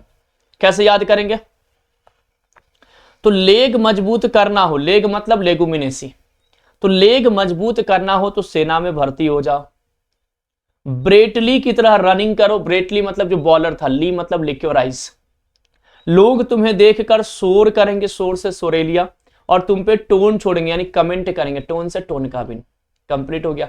लेगुमिनेसी जैसे ही ट्रिक आया, लेगुमिनेसी आपको याद रखना है, लेगुमिनेसी है तो लेगुमिनेसी का ट्रिक सर ने क्या बताया था ग्लाइकोसाइड में, तो लेग मजबूत करना है तो सेना में, यानी सेना की फैमिली होगी लेगुमिनेसी, सेना में भर्ती हो जाओ। ब्रेटली की तरह रनिंग करो तो लिक्योराइज, ली मतलब लिक्योराइज। लोग शोर करेंगे सोरेलिया, और तुम पे टोन छोड़ेंगे, टोन का भी कंप्लीट हो गया। ये वो ग्लाइकोसाइड है जिनकी फैमिली क्या है, लेगुमिनेसी है। 4 ऐसे ग्लाइकोसाइड है, याद हो गया। तो ऐसे ही छोटे छोटे निमोनिक्स अप्लाई करने होते हैं फार्माकोग्नोसी में, तब जाकर के क्वेश्चन इजीली सॉल्व हो जाता है। ठीक है। सो आते हैं सेना लीफ पे। इसको अलेक्जेंडर सेना या टीने वैली सेना या तो इसको फोलिया सेना भी कहते हैं। बायोलॉजिकल सोर्स है तो सेना leaf consist of the dried leaflets. क्या क्या भाई, तो केसिया अक्यूटिफोलिया और केसिया अंगस्टिफोलिया। इसमें क्या प्रेजेंट है, केसिया अक्यूटिफोलिया और केसिया अंगस्टिफोलिया। केसिया अक्यूटिफोलिया को अलेक्जेंडर सेना कहते हैं और केसिया अंगस्टिफोलिया को इंडियन सेना भी कहते हैं या तो टीन वैली सेना भी कहते हैं। इनकी फैमिली क्या जी, लेगुमिनोसी है। याद करा दिया मैंने, लेगुमिनेसी में और कौन कौन से ग्लाइकोसाइड हैं वो भी याद करवा दिया। Come to the next question, pilocarpine is an alkaloid containing. Pilocarpine एक अल्कलॉइड है, हाँ जी अल्कलॉइड है, जिनका सिनोनिम्स जबोरंडी है। ये भी याद रखेंगे, इनके सिनोनिम्स क्या है भाई, जबोरंडी। ठीक है ना। तो पिलोकार्पिन एक अल्कलॉइड है जिसमें क्या प्रेजेंट होते हैं, यानी क्लासिफिकेशन आपने पढ़ा होगा अल्कलॉइड का, indole derivatives, isoquinoline derivative, quinoline derivative, tropane derivative, imidazoline derivative, quinazoline derivative, purine derivative, pyrimidine derivative, amino derivative. ये सब क्या आपने पढ़ा होगा, अल्कलॉइड पढ़ा होगा। ठीक है, इसमें कौन से डेरिवेटिव्स प्रेजेंट हैं। अब पूछ रहा है कि पिलोकार्पिन में कौन सा है, इमिडाजोल। इमिडाजोल, अब इसका देखिए इमिडाजोल। अब इमिडाजोल आपका देखते हैं कि इमिडाजोल में कौन कौन से अल्कलॉइड आते हैं। तो इमिडाजोल से हम क्या निकालते हैं, काजोल। ये मेरा अपना ट्रिक है याद करने का। तो इमिडाजोल, डाजोल से क्या निकालिए, काजोल। काजोल एक एक्ट्रेस है, उसको किसी ने किडनैप किया। क्या किया भाई, किडनैप किया। कैसे भाई, तो कुछ पिलाकर, उसको पहले पिला दिया, बेहोश करके किडनैप कर दिया। तो पिलाकर से क्या हो जाएगा भाई, तो पिलाकर ही यहां पर क्या है, पिलोकार्पिन। तो बताइए ना, पिलोकार्पिन में क्या है, इमिडाजोल तो है सर। क्वेश्चन तो सॉल्व हो गया। कितना सिंपल सा ट्रिक्स था कि इमिडाजोल अल्कलॉइड कौन है, तो इमिडाजोल यानी काजोल। काजोल को किसी ने किडनैप किया कुछ पिलाकर। अब ये रूठ गई, क्या हो गई भाई, रूठ गई। तो रूटेसी, इसकी फैमिली क्या है भाई, रूटेसी। याद हो गया, क्या हो गई, रूठ गई। रूठना से क्या हो जाएगा, रूटेसी। सब ट्रिक से ऐसे याद होते हैं, यानी कि पिलोकार्पिन का आपका फैमिली भी याद हो गया, रूटेसी। ठीक है, तो ऐसे याद करते हैं कि काजोल को किसी ने किडनैप किया कुछ पिलाकर, जब वो उठी, जब से हो जाएगा जबोरंडी, इसका सिनोनिम्स। जब वो उठी तो वो रूठ गई, रूठ से हो जाएगा रूटेसी। सिनोनिम्स भी खत्म, फैमिली भी खत्म। क्लियर। चलिए तो देख लेते हैं आंसर क्या हो जाएगा जी, इमिडाजोलिन बेसिकली आ जाएंगे 100%। अब मैं आपको याद करवाता हूं, classification of alkaloid based on heterocyclic ring structure, यानी किसके पास कौन से रिंग प्रेजेंट है उसके बेस पर क्लासिफिकेशन देख रहे हैं किसका, अल्कलॉइड का। तो एक अल्कलॉइड है जिसका नाम है पायरिडीन एंड पिपरिडीन। इसका एग्जांपल है एरेका, लोबेलिया। कैसे याद करेंगे, तो पायरिडीन से निकालेंगे जी पायरिया। क्या निकालेंगे, पायरिया। पायरिया एक बीमारी है, दांत से रिलेटेड है, टूथ से रिलेटेड। पायरिया किसको हुआ था, रेखा को। क्यों हुआ था, क्योंकि वो तंबाकू खाती थी। खत्म हो गया। तो पायरिया से पायरिडीन, रेखा से एरेका, और लोबेलिया, लोबेलिया मतलब इंडियन टोबैको। लोबेलिया का सिनोनिम्स क्या, इंडियन टोबैको यानी तंबाकू। तो पायरिडीन किसके पास है सर, तो पायरिया हुआ था रेखा को, तंबाकू। रेखा यानी कि रेखा, एरेका। रेखा बैतूल की थी, मध्य प्रदेश में एक जिला है बैतूल, बैतूल की थी, तो बीटल नट इसका क्या हो गया, सिनोनिम्स हो गया। सब ट्रिक्स हैं, ये सारे के सारे क्या है, ट्रिक्स हैं। लोबेलिया तंबाकू, कैंपेनुलेसी फैमिली है, तंबाकू की कंपनी थी उसके घर में, तो कंपनी से कैंपेनुलेसी फैमिली याद हो गया।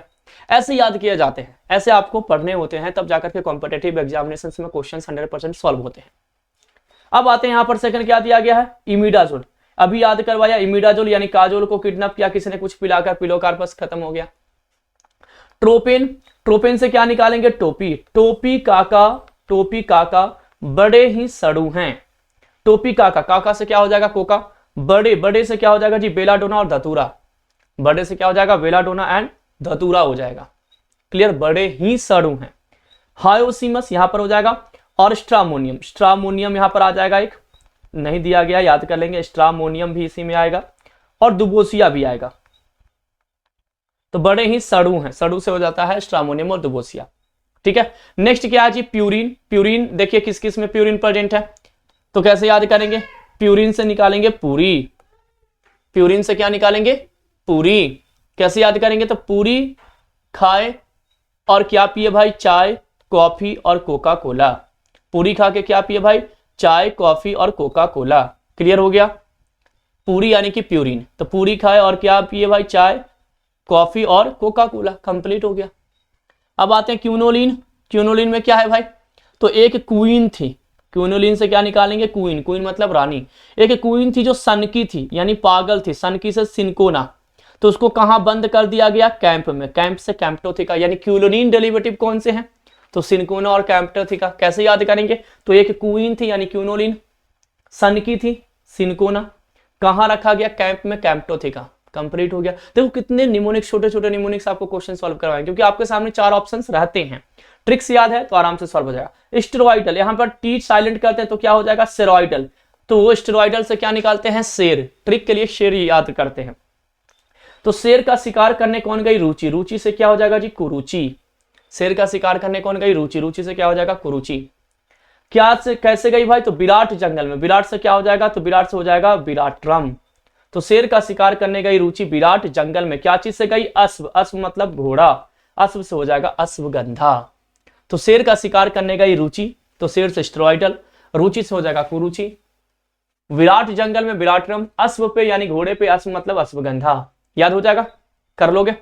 आइसोक्विनोलिन, आइसोक्विनोलिन से क्या निकालेंगे, ईसा देओल। ईसा देओल एक एक्ट्रेस है, हीरोइन है। ईसा देओल की एक मूवी रिलीज हुई, मीडिया वाले पूछते हैं कि बहुत हिट हो रही, तो बोलती है OIC, हाँ मैंने देखा कि बहुत हिट हुई। O से ओपियम, I से इपिकाकुआना और C से क्यूरारे, OIC। क्लियर हो गया, तो OIC से क्या हो जाएगा, ओपियम, इपिकाक और कुरारे। कंप्लीट हो गया। इंडोल डेरिवेटिव, इंडोल से क्या निकालेंगे, इंदौर। इंदौर यानी मध्य प्रदेश में एक जगह है जिसका नाम क्या है जी, इंदौर। कैसे याद करेंगे, तो इंदौर के लोग मैक्सिमम वहां पर क्या है भाई, जॉब वाले लोग हैं, तो टाइम उनके पास रहता नहीं है, इसलिए एन मौके पर पर्व मनाते हैं। इंदौर के लोग एन मौके पे, दिख रहा है, एन मौके पर पर्व मनाते। E for ergot, N for nux vomica, P for फिजोस्टिग्मिन, दिया नहीं है यहां पे लिख देता हूं, फिजोस्टिग्मिन। ठीक है ना, फिजोस्टिग्मिन भी क्या है, इंडोल डेरिवेटिव है। फिजोस्टिग्मिन। R से राउल्फिया, राउल्फिया को हम सर्पगंधा भी कहते हैं। और V से विंका। इंडोल के लोग क्या होते हैं भाई, तो उनके पास टाइम नहीं है, तो एन मौके पर पर्व मनाते हैं। एल्काइल अमीन, कॉल्चिसिन, इफेद्रा। तो अलका की अम्मी, अलका की अम्मी थी यानी अल्काइल अमीन, क्या बोली अपने बेटे हैदर से, इफेद्रा का मतलब क्या है जी, हैदर। हैदर से क्या बोली कि तुम कलेक्टर बन जाओ, कलेक्टर मतलब कॉल्चिकम। फिर से सुनना, अल्काइल अमीन यानी कि अलका की अम्मी हैदर से क्या बोलती है कि तुम कलेक्टर बन जाओ, इफेद्रा कॉल्चिकम। तो ये आपका क्या है, कुछ निमोनिक्स हैं, ट्रिक्स हैं, जिसके थ्रू हम क्या कर सकते हैं, याद कर सकते हैं। अब बताओ, अगर आपने इसको बहुत अच्छे से देख लिया तो ये आपको याद हो जाएगा। और अगर इनकेस अल्कलॉइड, और आएगा क्वेश्चन ESIC में, देखो ना ESIC में क्वेश्चन पूछा गया क्लासिफिकेशन से 2019 में, तो अपकमिंग ईयर्स में भी ऐसे क्लासिफिकेशन से आपको क्वेश्चंस मिलेंगे जो आपको मैंने याद करवा दिया, और यहां से क्वेश्चंस आएगा तो आई थिंक अब आप सॉल्व कर दोगे। ठीक है, तो क्वेश्चन सॉल्यूशन के साथ साथ हमने कुछ अपकमिंग ईयर्स के लिए यानी इस साल के लिए जो ESIC का एग्जामिनेशन, उसके लिए मैंने कुछ ट्रिक्स भी दे दिए। अब आते हैं नेक्स्ट क्वेश्चन है, मीर कंटेन। मीर्स में क्या होते हैं, मीर एक्चुअली क्या है जी, गम रेजिन्स हैं। अरे यार क्या है भाई, रेजिन्स हैं, रेजिन्स हैं। रेजिन्स जानते हो ना, रेजिन्स क्या होते हैं, तो एमॉर्फस प्रोडक्ट होते हैं, कॉम्प्लेक्स एमॉर्फस प्रोडक्ट होते हैं, which is heavier than water, hard in nature, whenever it apply heat it will get soft and ultimately melted। यानी कि ये क्या होते हैं, हार्ड होते हैं, लेकिन जब हीट अप्लाई करते हैं तो सॉफ्ट हो जाते हैं, फिर क्या हो जाते हैं, मेल्ट हो जाते हैं। हैवियर देन वाटर होते हैं। रेजिन्स एक्चुअली क्या है जी, तो ग्लाइकोसाइड नहीं है, प्रोटीन नहीं है, अल्कलॉइड नहीं है, क्या है, गम्स हैं। तो ऑप्शन बी क्या होगा, करेक्ट होगा। प्लांट में जो गम्स होते हैं, जो गम होता है वो क्या कहलाता है जी, रेजिन्स को ही हम गम कहते हैं बेसिकली। आपने पढ़ा होगा acid resins, ester resins, alcohol resins. Acid में आपका है जी कोलोफोनी, मीर, दोनों एसिड रेजिन्स में है। ये कैसे रेजिन्स हैं, एसिड रेजिन्स हैं। इसमें क्या आते हैं, कोलोफोनी, कोलो COLO है ना, कोलोफोनी आते हैं और मीर दोनों आते हैं। कैसे याद करते हैं इसको, तो AC में कौन रहता है भाई, CM, C से कोलोफोनी, M से मीर और AC से एसिड। एस्टर्स रेजिन्स आपने पढ़ा होगा। एस्टर्स में क्या है भाई, तो एस्टर्स में आपका है जी बेंजोइन और क्या आते हैं स्टोरिक्स। तो कैसे याद करते हैं, ईस्ट इज बेस्ट, ईस्ट क्या है बेस्ट है, बी से बेंजोइन, एस टी से स्टोरिक्स। अल्कोहल भी आता है, alcohol, alcohol resins, alcohol resins में क्या है, तो बॉल्सम ऑफ पेरू। तो कैसे याद करेंगे, अल्कोहल पी करके पैर में चोट लगा, बॉल्सम ऑफ पेरू कंप्लीट हो गया। तो इस टाइप से ट्रिक्स हैं, इन ट्रिक्स को आप फॉलो करके क्या कर सकते हैं, याद कर सकते हैं। तो ऑप्शन भी यहाँ पे करेक्ट है। देख लेते हैं मिर में क्या कहा जा रहा है, तो इसको गम रेजिन्स, मिर, गम मिर, अरेबियन, सोमेली मिर या तो मिरहा कहा जाता है। बायोलॉजिकल सोर्स क्या है, तो ये कैमीफोरा मोलमोल प्लांट से ऑप्टेन किए जाते हैं, या कैमीफोरा एबिसिनिका से ऑप्टेन किए जाते हैं, या अदर स्पीसीज जो है आपका कॉमीफोरा उससे ऑप्टेन किए जाते हैं। बिलोंगिंग टू द फैमिली बर्सेरेसी, कौन से फैमिली से बिलोंग करते हैं, बर्सेरेसी फैमिली से क्या करते हैं, बिलोंग करते हैं। अब आते हैं the natural alkaloid is used in the treatment of gout. Natural alkaloid जो है, कौन से नेचुरल अल्कलॉइड हैं जो किसके ट्रीटमेंट में यूजफुल होते हैं, गाउट के ट्रीटमेंट में। Natural alkaloid emetine, colchicine, reserpine, cinchonine. तो कौन से अल्कलॉइड के पास गाउट की प्रॉपर्टी होती है, देखिए एमेटीन के पास एमेटिक प्रॉपर्टी होती है। एमेटिक मतलब वॉमिटिंग कॉज करते हैं, याद रखना क्या कॉज करते हैं, वॉमिटिंग, तो ये तो होगा नहीं। कॉल्चिसिन गाउट, ये गाउट में क्या होते हैं, ट्रीटमेंट यूज होते हैं, ठीक है ना, गाउट के लिए। रिजरपाइन ट्रैंकुलाइजर ड्रग है, ट्रैंकुलाइजर ड्रग है, यानी कि एंटी एड्रीनर्जिक प्रॉपर्टी है। इनके पास क्या है जी, एंटी एड्रीनर्जिक प्रॉपर्टी है, जिसको हम क्या कह सकते हैं, सिंपैथोलाइटिक प्रॉपर्टी भी कह सकते हैं, इनके पास होता है। और सिनकोनिन के पास तो आपका सिनकोनिज्म वाला इफेक्ट होगा, यानी कि एंटी मलेरियल होगा। क्या होगा भाई, एंटी मलेरियल प्रॉपर्टी होगी। तो देखिए सबका यूज मैंने बता दिया, सबका यूज मैंने क्लियर कर दिया। तो बताओ भाई गाउट में कौन यूज हो रहा है सर, तो कॉल्चिसिन यूज हो रहा है। कौन यूज हो रहा है भाई, कॉल्चिसिन। और कॉल्चिसिन को हमने क्या बोला था, कलेक्टर, याद करवाया था ना कि अलका की अम्मी क्या बोली अपने बेटे हैदर से कि कलेक्टर बन जाओ, अभी याद करवाया था मैंने। तो कलेक्टर को बैठे बैठे, कलेक्टर साहब को बैठे बैठे क्या हो गया, गाउट हो गया, याद हो गया। इमेटिक तो नाम से है जी इमेटिन। रिजर्व कहां पर होता है, तो रिजर्व ट्रेन में होती है। रिजर्वेशन कहां करवाते हैं, ट्रेन में, तो ट्रेन से हो जाएगा ट्रैंकुलाइजर ड्रग। और सिनकोना तो एंटी मलेरियल प्रॉपर्टी होता ही है, याद हो गया। तो कॉल्चिसिन यानी कलेक्टर को क्या हो गया सर, तो कलेक्टर को सर गाउट हो गया, तो गाउट यानी गाउट में ये यूज होंगे ऑप्शन बी। ऐसे छोटे छोटे निमोनिक्स आपको बनाने स्टूडेंट, जिससे क्वेश्चन आपको इजीली सॉल्व हो जाएंगे, ठीक है। तो देखिए इमेटिन के पास इमेटिक प्रॉपर्टी है, यानी वॉमिटिंग कॉज करवाएगा। कलेक्टर साहब को गाउट हो गया, तो गाउट में या रिमेटाइड अर्थराइटिस में यूज होंगे। रिजरपाइन रिजर्वेशन कहां कराते हैं, तो सर ट्रेन में कराते हैं, तो ट्रैंकुलाइजर ड्रग के रूप में यूज करेंगे, यानी कि anti adrenergic property, sympatholytic property cause करेगा। सिनकोनिन कहां पे यूज होंगे सर, तो एंटी मलेरियल ड्रग के रूप में यूज होंगे, याद हो गया, क्वेश्चन सॉल्व हो जाएंगे इनसे रिलेटेड। तो इस टाइप से यानी फार्माकोग्नोसी पढ़ना कैसे है, ये हमारे लिए बहुत इंपॉर्टेंट है। अगर हमें वो चीजें पता नहीं है कि फार्माकोग्नोसी कैसे पढ़ेंगे, तो बहुत कॉम्प्लिकेटेड हो जाता है क्वेश्चन हमारे लिए, कि भाई इतने सारे फैमिली, इतने सारे बायोलॉजिकल सोर्स, इतने सारे सिनोनिम्स, इतने सारे केमिकल कंस्टिट्यूएंट, इतने सारे केमिकल आइडेंटिफिकेशन टेस्ट, इनके सिनोनिम्स कैसे याद करेंगे सर। मैं अभी आपको कैसे याद करवा रहा हूँ, छोटे छोटे निमोनिक्स दे रहा हूं, और इन छोटे छोटे निमोनिक्स से ही आपको क्या हो रहा है, क्वेश्चन सॉल्व हो रहे हैं या नहीं हो रहे हैं। तो ऐसे ही चीजें, यानी ऐसे ही हमें ESIC की प्रिपरेशन करनी है, ताकि जो हमारी कॉम्पिटिशन्स है उसमें हम क्या करें, हम सिक्योर हो जाए अपना, मतलब आप वहां पर आपको जॉब मिल जाए, ठीक है। चलिए नेक्स्ट आता है वैलरानोन इज द एक्टिव कॉन्स्टिट्यूएंट, यानी केमिकल कॉन्स्टिट्यूएंट है जो प्रेजेंट होता है। कौन सा भाई, वैलिरानोन किस में होते हैं, जटमांसी, कालमेघ, सिनकोना, माइरोबेलर। अब इसको कैसे याद करेंगे, तो देखिए यहां से क्या निकालते हैं, जटमांसी से निकालते हैं जाट। अब आपको ये तो क्लियर हो गया होगा कि सर जाट मानसी ही क्या होगा, करेक्ट आंसर होगा। जाट के पास क्या होते हैं जी, वैल होते हैं, भले ही ना होते हो, ट्रैक्टर रखते हैं वो लोग, लेकिन हम याद कर रहे हैं कि जाट के लोग, जाट एक समाज है, जाट के पास क्या होता है, वैल होता है। जाट से क्या हो जाएगा, जट मानसी, और वैल से क्या हो जाएगा, वैलरानोन। इनकी फैमिली है वैलर्निएसी, इनकी फैमिली क्या है भाई, तो वैलर्निएसी इनकी फैमिली है स्टूडेंट। तो कैसे याद करेंगे, तो इसी वैल से ये फैमिली भी याद हो जाती है, वैलर्निएसी। क्या हमें याद करना पड़ा, तो जाट के लोगों के पास वैल होता है, यानी वैलरिनोन, इनका केमिकल कंस्टिट्यूएंट भी याद हो गया, फैमिली भी याद हो गया, क्वेश्चन क्या हो गया, सॉल्व हो गया। क्लियर, ऐसे ही हमें याद करने होते हैं।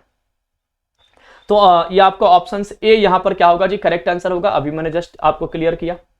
क्या कह रहा है बेटा, species Nardostachys jatamansi which is used in Asia for the treatment of nervous disease. Nervous disease के लिए इसको क्या किया जाता है, यूज किया जाता है। Was shown to contain valeranone but lacked valepotriates, इनमें क्या होते हैं, लैक प्रेजेंट होते हैं, कम प्रेजेंट होते हैं। तो नार्डोस्टाइकिस जटमांसी, क्लियर, ये इनका बायोलॉजिकल सोर्स है, ठीक है ना। चलिए नेक्स्ट आते हैं question. Which of the following is N Ayurvedic preparation containing self generated alcohol. Self generated alcohol Ayurvedic में घृता, अश्व, लेह और गुटिका किसमें होता है, सेल्फ जनरेटेड यानी फर्मेंटेशन रिएक्शन होगा और अल्कोहल में कन्वर्ट हो जाएंगे। घृता, अश्व, लेह एंड गुटिका, तो याद रखेंगे, तो डायरेक्ट याद करने वाला पार्ट है। अश्वा में आपको बेसिकली क्या होंगे, सेल्फ जनरेटेड अल्कोहल देखने को मिलेंगे स्टूडेंट।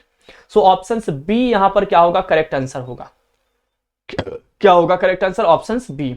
देखिए क्या करा, तो asava and arishta are medicinal preparation made by soaking the drug either in powder form or in the form of decoction in solution of sugar or jaggeries as the case may be for the specified period of time, यानी लंबे समय तक अगर ये हो जाए, during which it undergoes process of fermentation, fermentation में चला जाएगा और जनरेट क्या करेगा, अल्कोहल, दस facilitating the extraction of the active principal content in the drug. यानी यही अगर लंबे समय तक बने रहते हैं तो ये क्या हो जाता है, फर्मेंटेशन रिएक्शन के थ्रू क्या करते हैं, अल्कोहल का फॉर्मेशन कर लेते हैं, ठीक है। चले नेक्स्ट क्वेश्चन पे आते हैं। Indian aconite is a common name of, Indian aconite, Indian aconite की बात की जा रही है, यानी इंडिया में पाए जाने वाले जो एकोनिट हैं उनकी बात हो रही है। उनका कॉमन नेम क्या जी, Aconitum brachypodum, Aconitum chasmanthum, Aconitum carmichaelii and Aconitum kusnezoffii. तो इंडियन एकोनिट की बात की जा रही है। पहला पॉइंट तो याद रखना है कि एकोनिट में भी किसकी बात हो रही है, इंडियन। तो इंडियन एकोनिट को हम एकोनिटम, जो ऑप्शन बी आपका है स्टूडेंट, वो क्या है यहाँ पर करेक्ट है, दैट इज द एकोनिटम कैसमेंथम। क्या कहा जाता है, एकोनिटम कैसमेंथम। तो दो एकोनिट होती है, यानी ऑप्शन बी यहाँ पर क्या है, करेक्ट आंसर है। आप सुनिएगा, इसको एकोनिट रूट या तो वसांग या तो मंकसूद ऐसे याद भी करते हैं कि एसी, एकोनिट से क्या निकालते हैं, एसी, यहां से भी निकालते हैं एसी। एसी खराब हुई तो कौन आए, मंकसूद भाई, मंकसूद भाई, भाई से क्या हो जाएगा, वासांग, और मंकसूद से हो जाएगा मंकसूद। ये इनके सिनोनिम्स का ट्रिक्स मैंने बताया कि एकोनिट का सिनोनिम्स कैसे याद करते, तो एसी ठीक, एसी खराब हुई थी तो कौन ठीक करना है, मंकसूद भाई। ये तो इसके नाम से ही एकोनिट, एकोनिट रूट, तो यहां से आएगा ही नहीं क्वेश्चन। अब देखिए क्या करा जी, it is a dry root of Aconitum napellus, napellus plant से लिए जाते हैं। लेकिन इंडियन याद रखेंगे, इन इंडिया, इंडिया में इसको एकोनिटम कैसमेंथम से ऑब्टेन किया जाता है या एकोनिटम फेरोक्स से ऑब्टेन किया जाता है इंडिया में। और ऐसे देखा जाए तो हालांकि ये एकोनिटम नेपेलस प्लांट से लिए जाते हैं। रननकुलेसिन की क्या है, फैमिली है, रननकुलेसिस को क्या है, फैमिली है, ठीक है। चलिए नेक्स्ट पॉइंट पे आते हैं, यानी नेक्स्ट क्वेश्चन। कुरुचि इज, कुरुचि में कौन से अल्कलॉइड है, आइसोक्विनोलिन, सैपोनिन, स्टेरॉइडल, इंडोल। अभी हम लोगों ने सॉल्व किया था, सेकंड क्वेश्चन ही शायद यही था। मैंने पूरे अल्कलॉइड की क्लासिफिकेशन आपको ट्रिक से अभी याद करवाया था, जस्ट अभी क्लियर किया था इसको। बताइए, कुरुचि इज एन, कुरुचि क्या है जी, isoquinoline alkaloid, saponin alkaloid, steroidal alkaloid और इंडोल अल्कलॉइड। अभी तो याद करवाया था भाई कि शेर का शिकार करने कौन गई थी, कुरुचि। कहां गई थी, विराट जंगल में। क्या चीज से गई थी, अश्व से। तो शेर से स्टेरॉइडल अल्कलॉइड, कुरुचि से कुरुचि हो जाएगा, विराट से विराटरम और अश्व से यानी घोड़े से क्या हो जाएगा, अश्वगंधा हो जाएगा। तो option C here is the correct answer for this question. Option C यहां पर क्या है जी, करेक्ट आंसर है, ठीक है ना। तो स्टेरॉइडल अल्कलॉइड यहां पर क्या है, करेक्ट आंसर है, ठीक है। तो यही वाला ऑप्शन है, पाइरिडिन पिपरिडिन, जो अभी मैंने आपको याद करवाया था इसी सीरीज में। अभी क्वेश्चन जो सेकंड नंबर का क्वेश्चन हम लोगों ने सॉल्व कर रहे थे। Come to the next question, 83 number का जो क्वेश्चन है। The nutrient antioxidant present in Indian gooseberries, ठीक है ना, यानी एंटीऑक्सीडेंट प्रॉपर्टीज होती है किसमें, इंडियन गूसबेरीज में। अब इंडियन गूसबेरीज का मतलब क्या, तो इंडियन गूसबेरीज सिनोनिम्स है किसका भाई, आंवला का। अब आंवला तो सब जानते होंगे, आंवला तो देखे होंगे। तो आंवला का सिनोनिम्स क्या है, इंडियन गूसबेरीज। इस इंडियन गूसबेरीज में कौन से एंटीऑक्सीडेंट प्रेजेंट होते हैं, ये क्वेश्चन है। Alpha lipoic acid, catechic acid, aspartic acid या एलेजिक एसिड। इनके पास यानी आंवला के पास यानी इंडियन गूसबेरी के पास विटामिन सी भी बहुत ज्यादा होते हैं, बहुत ज्यादा क्या होते हैं, विटामिन सी होते हैं। और क्या होते हैं जी, तो इलायजिक एसिड, एप्लाजिक एसिड, ये सब इनमें प्रेजेंट होते हैं। तो ऑप्शन डी यहाँ पे करेक्ट आंसर होगा। एंटीऑक्सीडेंट प्रॉपर्टी जो आपके इंडियन गूसबेरी यानी आंवला प्लांट में है वो किसके पास है जी, इलायजिक एसिड के कारण है। तो ऑप्शन डी यहाँ पर क्या हो जाएगा स्टूडेंट, करेक्ट आंसर हो जाएगा इस क्वेश्चन के लिए। ऑप्शन डी क्या हो जाएंगे, करेक्ट आंसर हो जाएंगे। तो देखिए क्या कर रहा है, एम्बलिका, इंडियन गूसबेरी या तो आंवला, ये आंवला आपने देखा होगा, ये आंवला है, इसी को हम इंडियन गूसबेरी कहते हैं, ठीक है ना। केमिकल कॉन्स्टिट्यूएंट्स इनमें क्या है, तो it is highly nutritious and is an important dietary source of vitamin C. Vitamin C इसमें है, मिनरल्स है, अमाइनो एसिड है। Tannins are the mixture of gallic acid, ellagic acid and phyllemblin. इनके पास गैलिक एसिड है, इलायजिक acid और फाइलम्बिन है, और इन्हीं के पास क्या होता है, एंटीऑक्सीडेंट प्रॉपर्टीज होते हैं। इसलिए यहाँ पर ऑप्शन डी क्या था, करेक्ट आंसर था। इंडियन गूसबेरी, यहाँ पर सिनोनिम्स अगर हमें मालूम नहीं होता तो क्वेश्चन सॉल्व नहीं होते। अब आंवला जैसे ही हमें पता चला तो क्वेश्चन क्या हो जाता, हो सकता है आपसे सॉल्व हो जाता, या तो अभी आपने सॉल्व भी कर दिया, ठीक है। चलिए come to the next question. A naturally occurring sympatholytic, naturally sympatholytic drug है जी, यानी सिंपैथोलाइटिक का मतलब क्या है, anti adrenergic, anti adrenergic property किसके पास है, नेचुरली, ठीक है ना। यानी कि एसिटाइल कोलिन के लिए पैरासिम्पैथेटिक यूज करते हैं, एंटी कोलिनर्जिक के लिए पैरासिम्पैथोलाइटिक, वैसे ही एड्रीनलिन के लिए सिंपैथेटिक सिस्टम यूज करते हैं, यानी कि एंटी एड्रीनर्जिक के लिए क्या यूज करेंगे, सिंपैथोलाइटिक ड्रग। तो सिंपैथोलाइटिक, लाइटिक मतलब ब्रेक करना और सिंपैथो मतलब एड्रीनलिन, कोलोजी फार्माकोलॉजी में आपने पढ़ा होगा। तो नेचुरली अकरिंग सिंपैथोलाइटिक ड्रग कौन है, एंटी एड्रीनर्जिक की बात की जा रही है कि unnaturally occurring anti adrenergic drug कौन है या सिंपैथोलाइटिक ड्रग कौन है, मॉर्फिन, क्विनिन, रिजरपाइन, स्ट्राइकनिन। अभी मैंने आपको बताया था, अभी मैंने आपको जब बताया था कि गाउट में कौन यूज होते हैं, तो कॉल जो आपका कलेक्टर वाला जो पॉइंट मैंने बताया था आपको, कॉलचिसिन, वो कहां पर यूज होते हैं, कॉलचिकम, तो ये यूज होते हैं आपके गाउट में। मैंने बताया था कि रिजरपाइन जो है आपका क्या जी, ट्रैंकुलाइजर है, रिजर्व है ट्रैंकुलाइजर के रूप में। यही रिजरपाइन के पास क्या है, एंटी एड्रीनर्जिक प्रॉपर्टी, ट्रैंकुलाइजर का मतलब यही हुआ ना। तो ऑप्शन सी इनके पास क्या है, इनका ऑप्शन सी यहां पर क्या होगा, करेक्ट आंसर होगा। यानी ये रिजरपाइन के पास एंटी हाइपरटेंसिव प्रॉपर्टीज होगी, क्योंकि एंटी एड्रीनर्जिक प्रॉपर्टीज है। एंटी एड्रीनर्जिक मतलब एड्रीनलिन, एड्रीनर्जिक सिस्टम को आप ब्लॉक कर रहे हो, यानी कि अल्फा और बीटा रिसेप्टर को आप इनहिबिट कर रहे हो, जिसके कारण क्या होगा, ब्लड प्रेशर कम हो जाएगा। तो एंटी हाइपरटेंसिव प्रॉपर्टीज भी है रिजरपाइन के पास, क्योंकि ये ट्रैंकुलाइजर है, सिंपैथोलाइटिक प्रॉपर्टीज इनके पास है। तो ऐसे थोड़ा सा कनेक्ट करके आपको क्या करना है, क्वेश्चंस को सॉल्व करना है स्टूडेंट, ठीक है ना। तो ऑप्शन सी यहां पर क्या हो जाएगा, करेक्ट आंसर होगा। तो देखिए मॉर्फिन के पास क्या है, दी ज्यादा opium alkaloid obtained from the Papaver somniferum plant, pain killer है, यानी कि सर ये क्या है, एनाल्जेसिक है, एनाल्जेसिक है यानी पेन किलर है।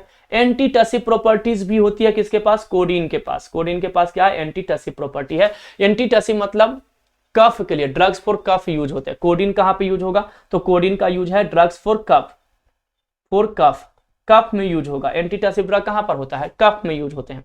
क्विनिन कहां पर है भाई, तो क्विनोलिन अल्कलॉइड है, obtain from the cinchona bark, anti malarial properties है। क्विनिन के पास क्या है, एंटी मलेरियल, क्यूनिन के पास एंटी मलेरियल है, सिंकोना अल्कलॉइड के पास एंटी मलेरियल प्रॉपर्टीज है। क्या है भाई, रिजरपाइन, तो it is indole alkaloid obtained from Rauwolfia serpentina, Rauwolfia serpentina यानी सर्पगंधा जो प्लांट था उससे ऑब्टेन करते हैं। Use to treat hypertension and vasodilator, ये हाइपरटेंशन में यूज होंगे। एंटी हाइपरटेंसिव प्रॉपर्टी है, क्यों भाई, क्योंकि ये सर अभी तो मैंने बताया कि इनके पास क्या है, सिंपैथोलाइटिक एक्टिविटीज है, यानी एड्रीनर्जिक सिस्टम को ब्रेक करेंगे, इसलिए तो ये कहां पर यूज होंगे, reserpine as a anti hypertensive drug के रूप में यूज होंगे। तो देखिए कनेक्ट करना है कॉन्सेप्ट को, रटते फिरोगे तो बहुत सारी चीजें, जहां रटना है वहां ट्रिक्स अप्लाई कर दीजिए जो मैंने आपको बताया, और जहां कंसेप्ट यूज हो सकता है वहां पर हम क्या करेंगे स्टूडेंट, कॉन्सेप्ट को यूज करके क्वेश्चन को क्या करेंगे, सॉल्व करेंगे और उसको याद करेंगे। अब स्ट्राइकनिन, नक्स बोमिका स्ट्राइकोनस क्या है भाई, तो चीफ कॉन्स्टिट्यूएंट है किसका भाई, नक्स बोमिका का। Flow of gastric juice, gastric juice के सिक्रीशन को बढ़ाता है। ये क्या है जी, बिटर ग्लाइकोसाइड है, ये कहां पर है, बिटर ग्लाइकोसाइड है आपका, ठीक है ना। तो ये गैस्ट्रिक जूस को क्या करेंगे, इंक्रीज करेंगे, क्लियर। तो ये आपका हो गया स्ट्राइकनिन का फंक्शंस, ठीक है। चलिए come to the next question, which of the following is the plant growth regulator, plant growth regulator पूछा जा रहा है, यानी प्लांट ग्रोथ रेगुलेटर का मतलब फाइटो हार्मोन्स आपने पढ़ा होगा। फाइटो हार्मोन्स आपने क्लास 10th में भी पढ़ा होगा, फाइटो हार्मोन्स आपने क्लास 11th में भी पढ़ा होगा, फाइटो हार्मोन्स आपने बी फार्मा में भी फार्माकोगनोसी में पढ़ा होगा, पढ़े हैं ना। केमिकल कोऑर्डिनेशंस में आपने पढ़ा होगा, आपने phyto hormones plant growth and regulators में क्लास 11th में, चैप्टर का ही नाम था, है ना। क्लास 10th में आपने इसको कहां पे पढ़ा होगा जी, तो कंट्रोल एंड कोऑर्डिनेशन में पढ़ा होगा क्या। चलिए, तो फाइटो हार्मोन्स पूछा जा रहा है, तो आपने सुना होगा oxygen, gibberellin, cytokinin, abscisic acid और इथाइलिन, ये 5 क्या होते हैं हमारे और फाइटो हार्मोन्स होते हैं, यानी प्लांट के अंदर में 5 हार्मोन्स पाए जाते हैं। ऑक्सीन आपने नाम सुना होगा, ऑक्सीन, जिबरलिन आपने नाम सुना होगा, जिबरलिक एसिड भी इसको कहते हैं, ऑक्सीन, जिबरलिन, साइटोकाइनिन आपने नाम सुना होगा, साइटोसिन। इसके अलावा क्या है भाई, एब्सिसिक एसिड आपने नाम सुना होगा, और आपने क्या सुना होगा, इथाइलिन सुने होंगे। तो बताइए ना यहाँ पर कौन मैच कर रहा है, खेलिन नहीं है सर, खेलिन तो आपका ग्लाइकोसाइड का केमिकल कंस्टिट्यूएंट है, पिकटूथ खेला, है ना, पिकटूथ खेला करके सोरेलिया का। एनाबेसियन पेस्टिसाइड नहीं है, जेंटासिन नहीं है, क्या है जी, जिबरलिन, देखिए मैच कर रहा है। तो जिबरलिन एक्चुअली क्या है जी, प्लांट ग्रोथ रेगुलेटर है। तो देखिए ऑप्शन से बी यहाँ पर क्या हो जाएगा, करेक्ट आंसर हो जाएगा, ठीक है। तो क्या करा जी, the plant growth regulators are critical media component in determining the development pathway of the plant cell. The plant growth regulator used most commonly are plant hormones और देयर सिंथेटिक एनालॉग। क्या क्या है, auxin, cytokinin, gibberellin, abscisic acid, ethylene. अब सुनिए, oxygen क्या है जी, growth promoter है, ये ग्रोथ को प्रमोट करते हैं, प्लांट में ग्रोथ को क्या करते हैं, प्रमोट करते हैं। ऑक्सीन क्या करते हैं, तो हाइट को बढ़ाते हैं, ठीक है ना। साइटोकाइनिन सेल डिवीजन करवाते हैं, ग्रोथ प्रमोटर ये भी हैं। जिबरलिन क्या करते हैं, तो इंटरनोडल प्रॉपर्टी को इंक्रीज करते हैं, स्टेम्स की हाइट बढ़ाते हैं, ये भी क्या है, ग्रोथ प्रमोटर है। एब्सिसिक एसिड क्या है, ग्रोथ इनहिबिटर है। तो समटाइम आपको ये क्वेश्चन पूछा जा सकता है कि which one is a growth promoter hormones and which one is a growth inhibitor hormones. Basically plant tissue culture में आपने इसको पढ़ा होगा। तो ऑक्सीन ग्रोथ प्रमोटर है, साइटोकाइनिन ग्रोथ प्रमोटर है, जिबरलिन ग्रोथ प्रमोटर है, एब्सिसिक एसिड ग्रोथ इनहिबिटर है, एकमात्र ऐसा हार्मोन है जो ग्रोथ इनहिबिटर है। इथाइलिन ऑक्साइड की 2 प्रॉपर्टी याद रखना, एक तो ये गैसियस नेचर का है, यानी एकमात्र ऐसा हार्मोन है जो गैसियस नेचर का है प्लांट के अंदर में, उसको इथाइलिन कहते हैं। और इनके पास दोनों प्रॉपर्टी होते हैं, यानी as a growth promoter as well as a growth inhibitor, दोनों property as per as demand और नीड ऑफ द प्लांट क्या करता है, ये शो करते हैं। तो growth promoter auxin, gibberellin, cytokinin, growth inhibitor आपका एब्सिसिक एसिड। इंपॉर्टेंस क्या है, साइटोकाइनिन सेल डिवीजन करवाता है, जिबरलिन सीड की डोरमेंसी को ब्रेक करता है, और ऑक्सीन क्या करवाता है, ग्रोथ को इंक्रीज करता है। जिबरलिन क्या करता है, इंक्रीज करता है हाइट को भी, स्टेम्स की हाइट को क्या करता है, इंक्रीज करता है। जैसे मान लो शुगर केन का प्लांट बहुत टॉल है, ये किसके कारण है, जिबरलिन के कारण। आगे समझ में, ये पॉइंट आपको क्या करने हैं, प्लांट ग्रोथ रेगुलेटर से यानी प्लांट ग्रोथ हार्मोन से क्या करने हैं, याद रखने हैं। चलिए स्टूडेंट, अब हम बात करते हैं HCP यानी कि हॉस्पिटल एंड क्लिनिकल फार्मेसी, साथ ही साथ HECP यानी कि health education and community pharmacy के क्वेश्चन के बारे में, उनको एक्सप्लेन करेंगे। इससे पहले आपने सारे क्वेश्चन देख लिए हैं, तो इनमें किस प्रकार के क्वेश्चन आपके 2019 में आए थे उसको यहाँ पे हम चर्चा करने वाले हैं।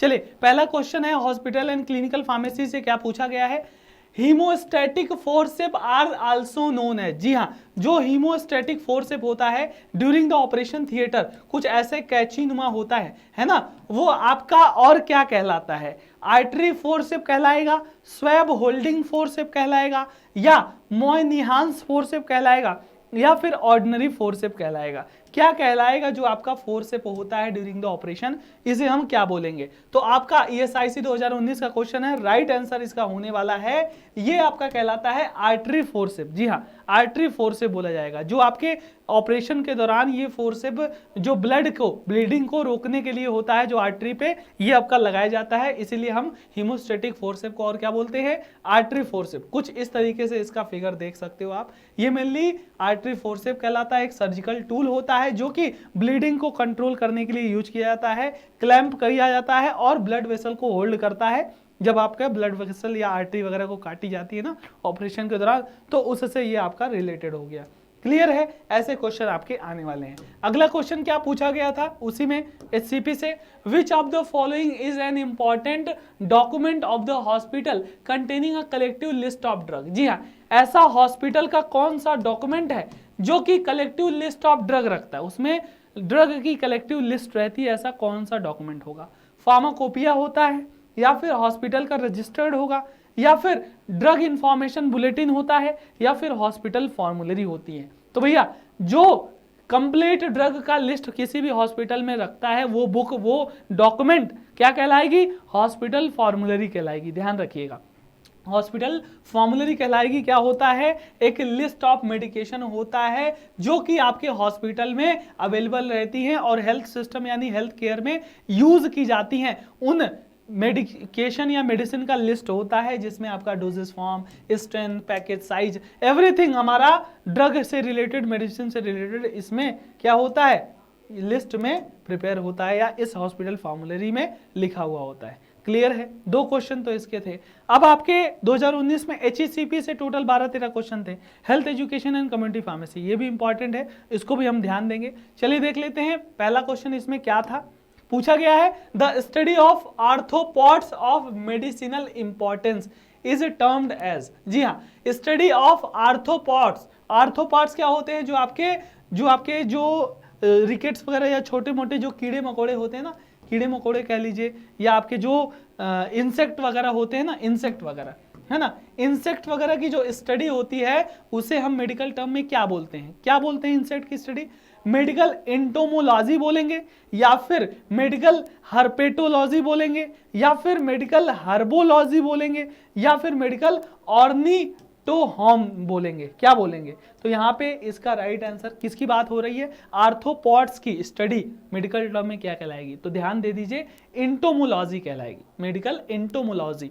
साथ ही साथ हर्पोलॉजी, हर्बोलॉजी और ऑर्निथोनाइम के बारे में भी देखेंगे। ऑप्शन तो ये आपका क्लियर हो गया। चलिए देख लेते हैं, जो आपके कीड़े मकोड़े छोटे आर्थ्रोपॉड होते हैं ना, उनकी स्टडी मेडिकल टर्म में मेडिकल एंटोमोलॉजी बोली गई। हर्पेटोलॉजी क्या हुआ होता है? एक ब्रांच ऑफ जूलॉजी होता है जिसमें हम एम्फीबियंस की स्टडी को हम यहाँ पे देखने का काम करते हैं। मेडिकल हर्बोलॉजी का मतलब होता है जो हर्बल प्लांट वगैरह होते हैं ना, उस प्लांट की स्टडी, उसके प्लांट लोर की स्टडी आपका हर्बोलॉजी कहलाएगी।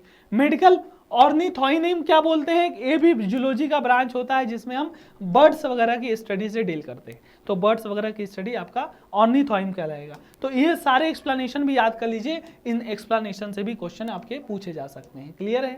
चलिए अगला क्वेश्चन क्या है? पूछा गया है the classification of bacteria as heterotrophs is based on which of the following. जी हाँ, बैक्टीरिया का classification based on the heterotrophs, वो आपका किससे रिलेटेड है? डेवलपमेंट टेम्परेचर से रिलेटेड है, रिक्वायरमेंट ऑफ न्यूट्रिशन से रिलेटेड है, या एनर्जी सोर्सेस से रिलेटेड है, या रिक्वायरमेंट ऑफ ऑक्सीजन से रिलेटेड है? किससे होगा रिलेटेड? ऑप्शन यहाँ पे बैक्टीरिया का क्लासिफिकेशन एज हेटेरोट्रॉप्स की बात हो रही है। किस ऑफ द फॉलोइंग से बेस होगा? तो यहाँ पे एनर्जी सोर्सेज। जी हाँ, जो हेटेरोट्रॉप्स होते हैं ना, वो बेस्ड होते हैं मेनली आपके एनर्जी सोर्सेज और कार्बन रिसोर्सेज पे। उनका जो आपका कह लीजिए ना, जो ऑटोट्रॉप हुए, जो हेटेरोट्रॉप होते हैं, वो आपके मेनली इन्हीं 2 चीज पे बेस्ड होते हैं, है ना। यानी कि इनको जो न्यूट्रिशन मिलता है ना, वो आपके ऑर्गेनिक सोर्सेज से मिलता है, कार्बन सोर्सेज से मिलता है। तो इसीलिए आपका जो ये आपके एनर्जी सोर्सेज पे बेस्ड होंगे, है ना, एनर्जी सोर्सेज और कार्बन सोर्सेज पे बेस्ड होंगे। क्लियर है? अगला क्वेश्चन यहाँ पे क्या है? पूछा गया है कि spherical shaped bacteria as termed है। जी हाँ, जो स्फेरिकल शेप्ड बैक्टीरिया होते हैं, एक आपका रॉड शेप्ड बैक्टीरिया होते थे, एक होता था स्पाइरल शेप्ड बैक्टीरिया। तो स्फेरिकल शेप्ड बैक्टीरिया को क्या बोलेंगे? कोकाई बोलेंगे, बैसिलाई बोलेंगे, वाइब्रियोस बोलेंगे, या स्पाइरोकोइट्स बोलेंगे, चेट्स बोलेंगे। चलिए 2 याद कर लीजिए। जो स्पाइरल होगा ना, उसे हम कोकाई बोलते हैं। जो आपका रॉड शेप्ड होगा, बैसिलाई बोलेंगे। वाइब्रस वाला स्पाइरल होगा, है ना। एक्सप्लेनेशन देखोगे तो आपको सारी चीजें समझ में आ जाएंगी, है ना। कोकस यानी कोकाई क्या होता है? स्फेरिकल शेप्ड होता है, या ओवाइड शेप होता है, या राउंड शेप होता है। देख सकते हो, ओवाइड या राउंड शेप आपका स्फेरिकल कोकाई बोला जाएगा, है ना। रॉड शेप्ड को बैसिलाई बोलते हैं, मेनली रॉड शेप्ड होता है। और जो स्पाइरल शेप्ड होते हैं, वाइब्रियो, कोलरा वगैरह का होता है, सिफिलिस वगैरह में होता है ना। तो ऐसे करके आप एक्सप्लेनेशन से अदर जितने भी क्वेश्चन बनते हैं उसको भी आप इजिली से समझ सकते हो। क्लियर है? अगला क्वेश्चन है यहाँ पे, ट्रेंच फीवर इज अ। जी हाँ, ट्रेंच फीवर क्या है? एक तरह से रिकेट्सियल डिजीज है, या रिकेट्स के द्वारा होता है, या फिर बैक्टीरिया के द्वारा होता है, बैक्टीरियल डिजीज, या फिर ये वायरल डिजीज है, अथवा प्रोटोजोअल डिजीज है। तो भैया क्या है? ट्रेंच फीवर मेनली किसके द्वारा कॉज होता है? रिकेट्स के द्वारा काज होता है, तो इसे हम रिकेट्सिया या रिकेट्सियल डिजीज बोलते हैं। किसे? Trench fever. तो रिकेट्सियल मेनली आपका ट्रेंच फीवर इन्फेक्शन जो कि fastidious aerobic gram negative rod shaped bacteria के द्वारा कॉज होता है। 5 दिन का ये फीवर होता है जिसमें आपका रीअकरेंट बार बार फीवर आ जाता है ना। इम्यूनो कम्प्रोमाइज यानी कि इम्यून सिस्टम आपका कमजोर है तो इसके होने के चांसेस बहुत ज़्यादा हैं। पेन वगैरह होता है, इसके साथ साथ टायर्डनेस वगैरह रहती है ना। तो ये आपका ट्रेंच फीवर हुआ जो कि आपका रिकेट्सियल डिजीज होता है। ठीक है, अगला क्वेश्चन है यहाँ पे क्या पूछा गया, trachoma is infectious disease of the, जी हाँ, ट्रैकोमा जो होता है कि इन्फेक्शियस डिजीज है, कहाँ का, किस पार्ट का है, लंग्स का है, लिवर का है, ईयर का है अथवा आई का है। तो ध्यान दीजिए ट्रैकोमा में आपका ब्लाइंडनेस वगैरह होता है और वो आई का डिजीज होता है ना। किसका डिजीज है ट्रैकोमा? इन्फेक्शियस डिजीज है आई का, जो कि आपके बैक्टीरिया, किस बैक्टीरिया? क्लैमाइडिया ट्रैकोमैटिस द्वारा होता है। कुछ ऐसा डिजीज होता है जो कि आई के लिए आपका विजुअल इंपेयरमेंट या फिर आपका कह लीजिए ब्लाइंडनेस वगैरह के लिए रिस्पॉन्सिबल होता है। ठीक है, तो ध्यान दीजिए इससे भी क्वेश्चन आपके आते हैं। ठीक है, अगला क्वेश्चन क्या है, एंकिलोस्टोमा ड्यूडेनले इज अ, जी हाँ, एंकिलोस्टोमा ड्यूडेनल क्या है? एक तरह से प्रोटोजोआ है या नीमेटोड है या फिर अमीबा है या फिर फंगस है। तो भैया ये मेनली आपके ड्यूडेनल यानी इंटेस्टाइन में पाया जाता है, कुछ ऐसा इस शेप का होता है ना। तो ये मेनली आपके क्या होते हैं? पैरासाइट्स होते हैं। तो पैरासाइट यहाँ पे प्रोटोजोआ तो नहीं होगा, अमीबा नहीं होगा, फंगस नहीं होगा, तो आपका नीमेटोड जो है एक तरह से पैरासाइट होता है जो कि ह्यूमन, कैट और डॉग वगैरह के इंटेस्टाइन में पाया जाता है। उसे हम क्या बोलते हैं? एंकिलोस्टोमा ड्यूडेनल, है ना। कुछ इस प्रकार से इसका फिगर आप देख सकते हो। ये आपके ह्यूमंस के आपके पैरासाइट न्यूमेटोड द्वारा ये होता है और ये मेनली आपके ह्यूमन, कैट और डॉग में पाया जाता है, इंटेस्टाइन में पाया जाता है, स्मॉल इंटेस्टाइन में। ड्यूडेनल से रिलेटेड आप समझ सकते हो, है ना। ऐसे भी क्वेश्चन आपके बनते हैं। ठीक, अगला क्वेश्चन यहाँ पे क्या होने वाला है, पूछा गया है the committee formed in hospital settings that has responsible for overall pharmaceutical care turned by WHO as, जी हाँ, हॉस्पिटल के अंदर कोई ऐसी जो कमेटी बनाई गई है जो कि ओवरऑल फार्मास्यूटिकल केयर की रिस्पॉन्सिबिलिटी लेती है, फार्मास्यूटिकल केयर को ध्यान में रखने का काम करती है हॉस्पिटल के अंदर, तो उसे हम क्या बोलते हैं? WHO ने डिफिनीशन दिया है, उसे हम क्या बोलते हैं? PTC pharmacy and therapeutic committee बोलेंगे, ड्रग इंफॉर्मेशन सेंटर DIC बोलेंगे, या ड्रग एंड थेरेपेटिक कमेटी बोलेंगे, या ड्रग इंफॉर्मेशन DIF फॉर्मुलेशन, है ना, क्या बोलेंगे? ऐसी कमेटी जो कि हॉस्पिटल के अंदर ओवरऑल फार्मास्यूटिकल केयर को ध्यान देती है वो आपका mainly drug and therapeutic committee कहलाएगी। क्या कहलाएगी? DTC कहलाएगी। ड्रग एंड थेरेपेटिक कमेटी जो है WHO के द्वारा क्या डिफिनीशन किया, इसका इंश्योर होता है, इसका गोल होता है ये इंश्योर करना कि जो पेशेंट है वो बेस्ट पॉसिबल कॉस्ट पे इफेक्टिव और क्वालिटी केयर यहाँ पे उनको मिले। वो DTC आपका इंश्योर करने का काम करती है कि हॉस्पिटल के अंदर सही दवा सही पेशेंट को सही दाम में सही समय पे मिले, यही आपका इनका इंश्योर करने का रोल होता है। ठीक है, अगला क्वेश्चन क्या है यहाँ पे ESIC 2019 का question, treponema pallidum is the causative organism of, जी हाँ, ट्रेपोनेमा पैलिडम कॉजेटिव एजेंट है किसका? क्लेमाइडिया का, एड्स का, या सिफिलिस का, या फिर गोनोरिया का। तो याद कर लीजिए क्वेश्चन पूछता है डियर, ये है सिफिलिस का कॉजेटिव एजेंट। क्या है? ट्रेपोनेमा पैलिडम एक तरह से सिफिलिस का पॉजिटिव एजेंट है। ऑप्शन सी यहाँ पे देख सकते हो। सिफिलिस आप देखते हो ना, एक सेक्सुअल डिजीज है ना, जो कि सेक्सुअल इंटरकोर्स के दौरान स्प्रेड होती है, कहीं कट वगैरह लग जाता है ना, तो वहाँ पे आपका इसके जो पॉजिटिव एजेंट की बात होती है तो ट्रेपोनेमा पैलिडम राइट आंसर लग जाएगा। क्लियर है? चलिए अगला क्वेश्चन क्या है, यहाँ पे पूछा गया है the orthotolidine test is performed for assessing the effectiveness of, जी हाँ, जो ऑर्थोटॉलिडीन टेस्ट है ना वो किसके इफेक्टिवनेस के लिए परफॉर्म किया जाता है? क्लोरीनेशन या ऑर्गेनिक प्योरिफिकेशन या फिर वाटर प्योरिफिकेशन या फिर सीवेज ट्रीटमेंट। तो भैया जो आपका ऑर्थोटॉलिडीन टेस्ट है ना तो मेनली आपका क्लोरीनेशन, जी हाँ, वाटर के क्लोरीनेशन को के इफेक्टिवनेस को टेस्ट करने के लिए ये आपका होता है ना, OTA बोलते हैं, ऑर्थोटॉलिडीन आर्सेन टेस्ट, जो कि आपके amount of free chlorine residual को टेस्ट करने का काम करता है। इस टेस्ट में आपका रिएजेंट ऐड किया जाता है वाटर में जो कि क्लोरीन कंटेन होता है, तो आपका ग्रीनिश येलो कलर यहाँ पे अपीयर हो जाता है इस टेस्ट में, तो इस तरीके से इसका क्लोरीनेशन के लिए टेस्ट होता है। ठीक है, अगला क्वेश्चन यहाँ पे क्या होने वाला है, ध्यान देने वाली बात है। The disease that is completely eradicated from India through the systemized immunization program is. India के अंदर ऐसी कौन सी डिजीज है जो पूरी तरीके से इरेडिकेटेड यानी कि खत्म हो चुकी है, या वैक्सीनेशन या इम्यूनाइजेशन प्रोग्राम जो चलाया गया था, तो इंडिया से ये डिजीज पूरी तरीके से हट चुकी है। उसे हम डिप्थीरिया बोलेंगे, लेप्रोसी बोलेंगे, वुफिंग कफ बोलेंगे, या फिर स्मॉल पॉक्स बोलते हैं। कौन सी डिजीज है भैया इंडिया के अंदर, तो उसे हम क्या बोलेंगे, आपका स्मॉल पॉक्स। स्मॉल पॉक्स एक ऐसी डिजीज है जो कि पूरी तरीके से इरेडिकेट हो चुकी है इंडिया से, क्योंकि सिस्टमिक या हमारा इम्यूनाइजेशन प्रोग्राम चलाया गया था। तो आपका स्मॉल पॉक्स इस तरह में इंडिया में ज़्यादा नहीं मिलेंगे। एडवर्ड जेनर ने स्मॉल पॉक्स वैक्सीन की खोज भी की थी, इससे भी क्वेश्चन आता है। ठीक है, अगला क्वेश्चन यहाँ पे क्या दिया है, अ pharmacy professional should be. Pharmacy professional क्या होने चाहिए, नॉट अप्रोचेबल होना चाहिए क्या, नहीं अप्रोचेबल होना चाहिए।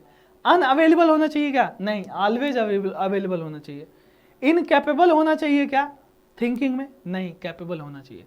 और यहाँ ऑब्जर्वेंट राइट हो जाएगा। फार्मेसी प्रोफेशनल हमेशा ऑब्जर्वेंट होने चाहिए। मतलब ऑब्जर्वेंट क्यों होने चाहिए, क्योंकि प्रिस्क्रिप्शन देखेंगे, प्रिस्क्रिप्शन में सारी जो दवाएं हैं सही है कि नहीं, सही पेशेंट को है कि नहीं, सही डोज में सही स्ट्रेंथ में है कि नहीं, तो हमेशा ऑब्जर्व करने वाले होने चाहिए। ठीक है, pharmacy professional should be observant, ताकि भैया हमेशा एक्यूरेट और अटेंटिव होने चाहिए, ताकि मेडिकेशन को डिस्पेंस करने के दौरान करेक्ट डोसेज डिस्पेंस करें। ठीक है, ये उनका होना चाहिए। अगला क्वेश्चन यहाँ पे क्या दिया है, ध्यान से देखेंगे। Which of the following serves as one of the laboratories for producing oral polio vaccine. जी हाँ, इंडिया के अंदर ओरल पोलियो वैक्सीन को डेवलप करने के लिए कौन सी लेबोरेटरी यहाँ पे थी, किसने सबसे ज़्यादा या कौन सबसे ज़्यादा ओरल पोलियो वैक्सीन को प्रोड्यूस किया या यहाँ पे प्रोड्यूस करने का काम किया, वो लेबोरेटरी का नाम क्या है। चलिए, इसका ऑप्शन भी आपको दिख ही गया होगा शायद, है ना, गलती से। चलो, सेंट्रल रिसर्च इंस्टीट्यूट कसौली या central drug research institute Kasauli इसका राइट आंसर होगा। ओरल पोलियो वैक्सीन को यहाँ पे डेवलप किया गया था, 16 बैच में मैन्युफैक्चर किया गया था भारत इम्यूनोलॉजिकल के द्वारा। ठीक है, और बायोलॉजिकल कॉपरेशन बीवकॉल के द्वारा। इससे भी क्वेश्चन पूछता है, तो इसको भी आप लोग जरूर कर लीजिएगा। ठीक है, चलिए ठीक है।